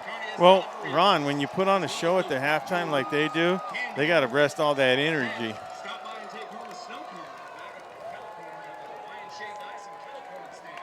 All proceeds go to the band and athletic programs. The athletic department. Well, speaking of the band, there you go. They actually put them a little bit further back this time, all far east. You're right. I like hearing that band when they're closer over here. I like how they get the players over there. It's a pretty cool tradition. I don't know if it's just the seniors or it must be the seniors, and they're over there. I mean, it's a great atmosphere in El Central, Will. You got to admit, you got a great band. Your football team's rolling good. You have good attendance. Oh, you have great the vibe attendance. is great. The vibe is great here. Yeah. You know, El Central, you should be saluted for that. And it's a good environment. It's good stuff. Good culture. It's right now they have a lot of support, and that's one of the things you mentioned, Ron, the support that Central Spartan gets. And it's Rookie will be the first one to tell you it's just not him. He's got a great coaching staff. He's got great support. Great people here, especially when it comes down to people like Craig Lyons, the principal, and Sandy, the athletic director. She has been so overwhelming nice to us. I mean, thank you, Sandy, very much. Yeah, thank you very much. I know that, Sandy, this is your last year. We're actually, just barely got to know you, and now you're going to be leaving us. So, Sandy, thank you very much, and good luck. Power set to the left. They run towards it, and he runs forward. I don't know, forward lean, good run. That's Medina, 31. I expected to see a lot more of Medina than we have tonight. Gomez has been carrying the load, but that was a great run by number 31. Yeah, and once again, ladies and gentlemen, we had a little bit of technical difficulties with the scoreboard on the bottom. It's one of the pluses we love to do. We know what the situation is. We just don't want to turn off the system and lose a play right now to put the scoreboard up. So you will be hearing me and Ronnie say the score and the time left up there. So the score right now is 39-7 with 11:31. It's just one of those glitches that we know what the situation is, and then we'll definitely have it fixed. Well, here we go, all the way, rumbling and stumbling, all the way to the Brawley 1-yard line goes number 31, Medina. He's been hungry. He hasn't been running the ball much.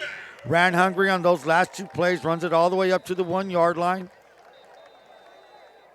There's been a lot of great teams here in El Centro, Ron, and it looks like we have a Brawley player down right now. It might be a cramp. I hope it's just a cramp right now. Hey, Coach Ron, is that okay, I thought I saw Lorenzo Suarez going out there in the black, but I exactly don't know who that is. And I don't know who the Wildcat on the ground is, but he's grabbing his leg. I thought maybe it could be a cramp. He's trying to straighten out his knee. Is that J.G. Gutierrez? Or that's Nathan Torres. Or it is Nathan Torres. Yeah, he might just be cramping up. I mean, that kid, he goes both ways. I'm sure he's frustrated right now, And Ronnie, I mean, one of the things that we talked about the Brawley defense, some players had to come up, and it's not because of lack of, I can guarantee you that, but Omar Chavez was involved in a lot of the defensive plays in a lot of the previous games. We haven't called his name out too much. No, he hasn't. Now, Central might just be double teaming, though, Ronnie. He may be double teaming, and they knew what kind of threat he was, and it's just that they coach, hey, we need to double team this guy. We also need to, somehow find a way to block Chandler Self. He's one of the leading tacklers on the team right here. Well, a lot of times, Will, when you match up, each opponent's different. Right now, this El Central line, like we said, they're big. They're rangy kids. They get to their blocks, and if it's not the other guy on the right, it's the guy on the left. So it's kind of hard when you're a little bit undersized and you get in, and I don't know what happened there. But Omar Chavez, been a great player all year long, just having a rough night tonight. And I'm telling you right, holding on to Spartans, that's probably, I don't know if that's their second or third penalty. Well, I can't haven't remember called too many on them, yeah. So holding on the Spartans, very fortunate for the Wildcats. They did get a 15-yarder in the third quarter. And then right now, plus for unsportsmanlike. However, the ball's going to move back all the way back to the Brawley 12-yard line. 11:03 remaining. The score is 39-7. Let's see if the Wildcats can make a defensive stand. They've been going up against a very well-coached offensive line. Number 76, Rick Lunas.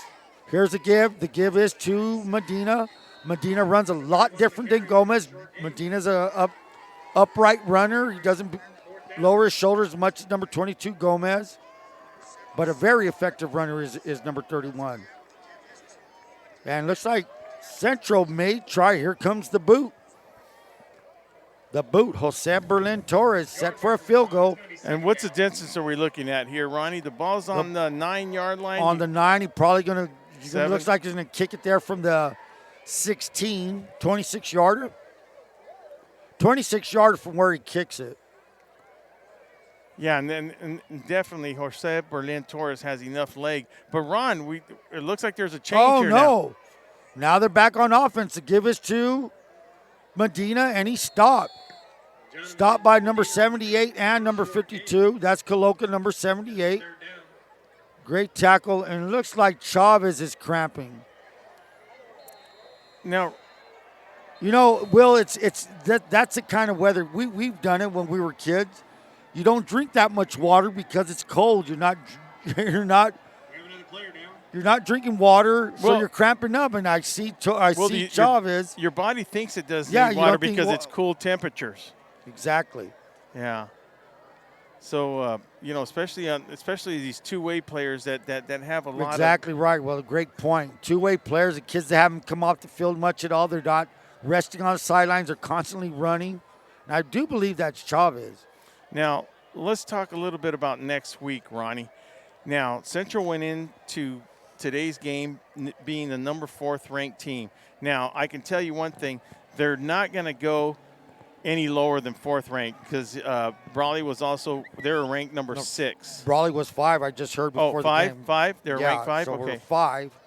They were 5. Now, the good thing, Rookie was telling me – well, actually, it was Coach Denton was telling me – they want to be in the number 2, number 3 position. Look, if you want to – Do you think they're going to get up there? Do you think somebody on top of them is going to fall? Well, that's the whole deal. We're waiting on some scores to find out what is going to happen. And, this day and age right now, you find out the scores right away. One of the scores I want to find out is the La Jolla game. If somebody can update me on that La Jolla game, there's a lot of people out there. That La Jolla game and that Christian game, it's not going to affect El Centro as much, but it could affect the Brawley Wildcats. And Christian's a team that beat El Centro once, beat the Spartans in non-league.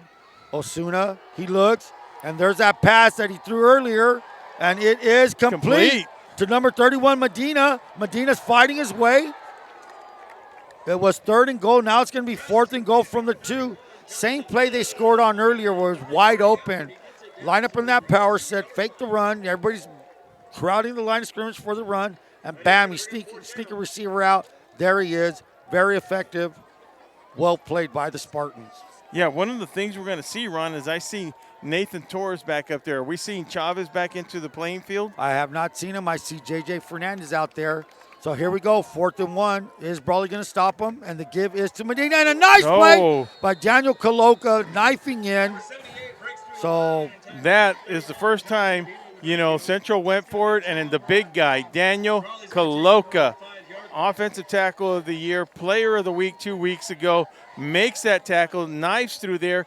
He's one of those guys that wants to play defense when he's playing the ball. So with 9:58 left in the ball game in the 4th quarter, we have the score 39-7. 39-7 game. What a great play by Coloca. Ball's at the 5, and again, Brawley starting deep in their own territory. It's been like this all night long. Craigbaum is the single back.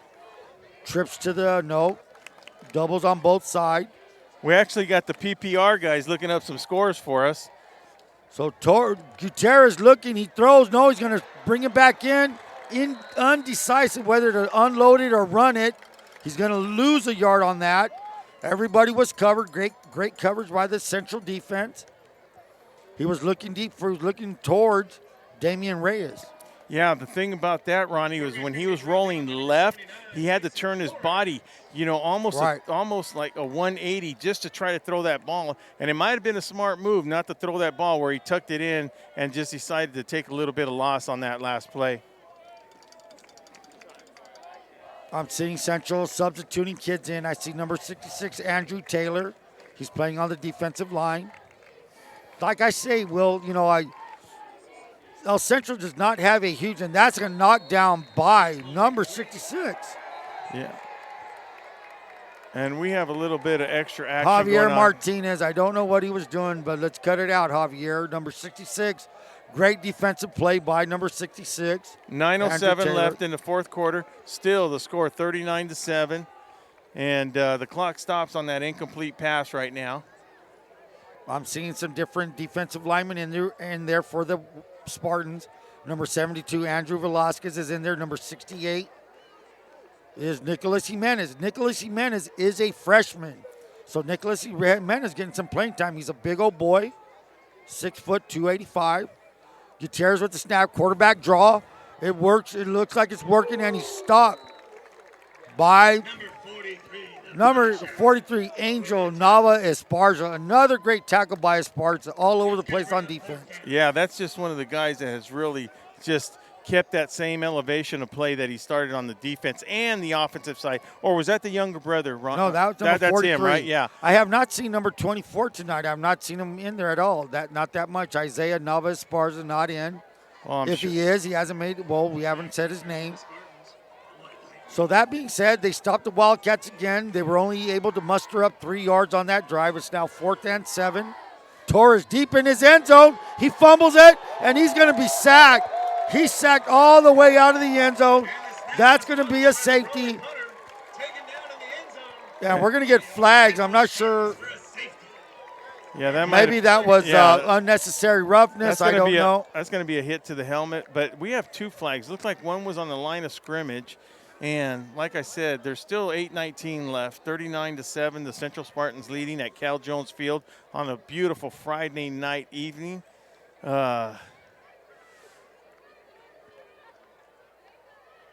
Let's see what the call is. John Siemens looking at Rookie Pena. Rookie Pena's getting an explanation down here. Well, it was a great night. It all started out great. Sure, with the scoreboard looking at 39, did not turn out to what the majority of people expected to be. You think but so? That's the deal. Yeah, well, I did expect a way closer game. Well, everybody expected a close game. That's Yeah. what I meant. Everybody expected a close game. Here's a call. And now, so Rookie Pena is not happy at all. But that doesn't mean that Rookie Pena's unhappy with the referee. He's just unhappy with, it could be some of his players. For sure. The one thing he doesn't want to see is to see if any of his players ejected. So, the frustration might not be towards the referee. I think it's just frustration, that he don't want none of his players in any kind of trouble, especially for next week, heading into next week. Well, let me tell you, one of the penalties I dislike most as a coach is an unsportsmanlike conduct. Because just the name of that penalty, unsportsmanlike conduct, it's uncalled for, and it's not a very good penalty. Ron, while we got a minute right now during the safety, I would like to congratulate VSN crew. First of all, VSN crew in the highlight, Jonathan Butler, Gus Garcia, Joaquin. They did an excellent job. They did a great job. In the highlights that we did this week preparing for the Bell game. They showcased the Brawley Wildcats. They showcased the Central Spartans. I'd like to thank John Self and Coach Rookie Pena for the great commercial they did for this Bell game. And, Ron, I'd like to congratulate you. VSN has proved we are the #1 official. With the views, they're giving me the count of the views we've had. We went up against very good competition. The 2 local newspapers we have here, we dominated that. So congratulations, Ronnie. Congratulations, Joaquin. Good job, everybody. With the 3 sites that we have, we're close to about 1,500 viewers right now. So great for VSN. I'm very proud of you guys. Thank you very much. Thank you, Will, for giving me the chance to do what I like doing, talking. Here we go. And it's a kick, and he's going. That's number 8, Morales. Morales breaks it all the way up to the 37-yard line.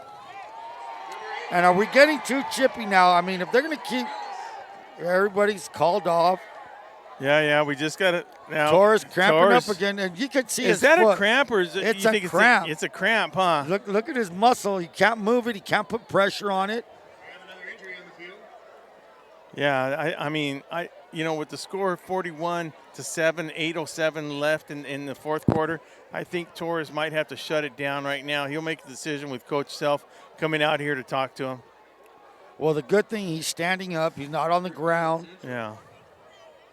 And, congratulations to the Central Spartans. I mean, look, Brawley came out, like you said earlier, both of us said, in that first series, first place after that 5-yard penalty. I mean, you see something that we've seen earlier. You saw Craigbaum just take off up the middle and score. 75-yard and we run. go, I was expecting Brawley to score quick and then Central to come back and score quick. And then with a very close game at half. And, I expected that whole game. In fact, I had told Ernie Ramos that it was going to come down to a 4th down play at the end of the game. I really expected a close game. But Central Spartans have proved me wrong. They're going to be the contender. They're going to be the team to beat, I'm curious what the other 2-3 teams did tonight. Well, rookie Pena, classic move, letting a lot of kids play now. Number 2 at quarterback is Eric Garcia. He's a junior. The give is 2. Once he gets up, we'll get his number. Eric Moreno with the carry. He's going to lose a couple of yards on that. So the Spartans, classic move, letting everybody get a taste of not being everybody. You know what he's We're put? letting kids play The in the seniors. bell game. He's letting the seniors play in that bell game. That's, this is something that they every day they've come to practice, Ronnie. There's always those guys that don't always get that playing time and stuff. But to actually, to say, look, I played in that bell game, that's special to every one of those players that have been going to practice, going to the weight room, going to the study room, and looking at film. Credit to both sides of the field for doing that. They still have a couple of starters, and there's that 79, Jason Flores. And the give is to number 33. Number 33 is Ricardo Carbajal. There's another name we haven't called out today. May. Nathan May. Haven't called out his name, man. I mean, that's just something that the Central Spartans have done good, Ronnie, that they've actually, held their blocks. Good containment on the offensive side of the Spartans. 6:59 left in the game. The score still 41 Spartans, 7 Brawley Wildcats. Central up to the line of scrimmage. Eric Garcia, he's in shotgun formation, trips to the right, single receiver to the left. The snap, he gives, and that is number 33. Is that Carbajal? And Carbajal is going to be brought down by Chandler Self. Good little run. Gain of 7 makes it now a 4th down and 7. Oh, that's one thing we didn't need right there. That's one Coloca, thing. I don't know. Coloca may have another, maybe that's another cramp, Will. I'm going to rephrase that. That's one thing the Brawley Wildcats didn't need, was one of their big guys going down. Danny Coloca limped off the field. Maybe it's a cramp. So back to punt is the boot, and that is Berlin Torres. Back to receivers, number 21, Damian Reyes, and number 5, Joel Murillo. And Brawley's just going to let it go. And it was a beautiful punt. Why would they not catch it? However, the ball's going to bounce all the way to the 7-yard line. Yeah, that's kind of weird. Ronnie, we keep doing things, and I just want to let the public know BSN once again started this year, and the Brawley Wildcats, Billy Brewer, Simon Canales, gave us an opportunity to showcase the announcement. And we are very thankful for the Brawley Wildcats for allowing us to broadcast their football games. It was something that we wanted to do. We didn't even know where we were going to go, right, Ron? At the start of the season, we didn't have a home. We didn't, we didn't know where we were going to broadcast. And Billy Brewer, Simon Canales, Jesse Sanchez gave us the opportunity to showcase, to prove to them, to prove to our audience out there, to see what we can do, and I'm glad that we got that opportunity. Next year, we're going to evaluate everything after this year and then see what happens. So here comes Craigbaum. Runs his way up to the 16-yard line. And let's see if they have a bunch of reserves in there for the Spartans. 66 is in there, number 50 is in there, Joel Mata. So, as you said, Will, a lot of seniors getting a taste of what it's like to play in a bell game. The game was up to the 16-yard line. It's now 2nd down and 8.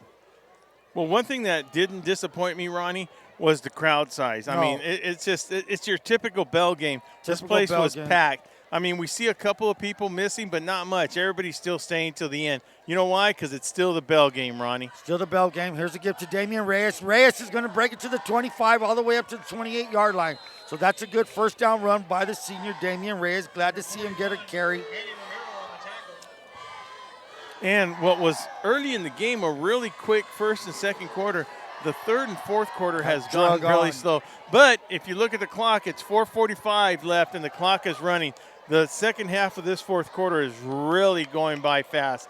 And, you know, right now, like you said, Coach, I was going to call him Ernie Pena, but that's his uncle or his cousin, right? Cousin or Ernie. So congratulations to the Central Spartans, the Central community, Craig Lyons, Sandy, all the administration, all the students, all the fans, Coach Pena, and the coaching staff.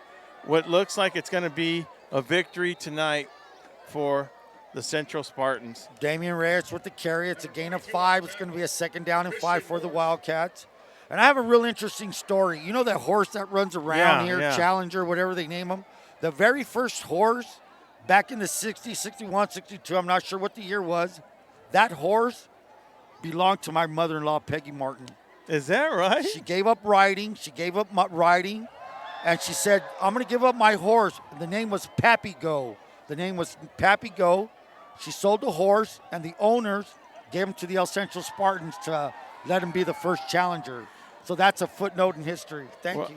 I'm going to give you a little footnote on that horse right there. As we Damian see Reyes to the 40. Enough for a first down on the 42-yard line. Let me give you a little story on that horse, and it's not the same horse. No, it's not the same. But that'd be something if it was. Yeah, 3 years ago, Ronnie, I was refereeing the bell Don't game. tell me you almost ran you over. And they didn't have the construction going on here. So of course there was buildings where the scoreboard was at. So I'm standing to go inside the game because you had to go through the buildings in there. Right. And that horse comes out, and he might have been 5 feet from me. I felt like the earth was going to open up. That white horse, oh, my God, that was like thunder going through me, man. Just impressive to watch that horse on this field. That's where you get the term, strong as a horse. Here we go. Reverse pivot. They give us to Craig Baum. Craig Baum punches it up to the Brawley 48-yard line. 46 make it. You know, Will, it's the term in football, the game is won at the line of scrimmage. Yeah. And it's safe to say El Central controlled both sides of the line of scrimmage. Ronnie, that's a true statement. It doesn't matter where you're from, where you've been, or where you're coaching at. That line of scrimmage on both sides of the fields, like you said, was controlled by the Central Spartans tonight. So it's going to be a lesson learned by the young Wildcats. Brawley's going to lose a lot of seniors, just as the Spartans will. Both teams will be in the playoffs next week. Let's see. There's Craig Baum off to the left. Craig Baum all the way up to the 50-yard line. 2:10 remaining and ticking. No sense of urgency on the Wildcats.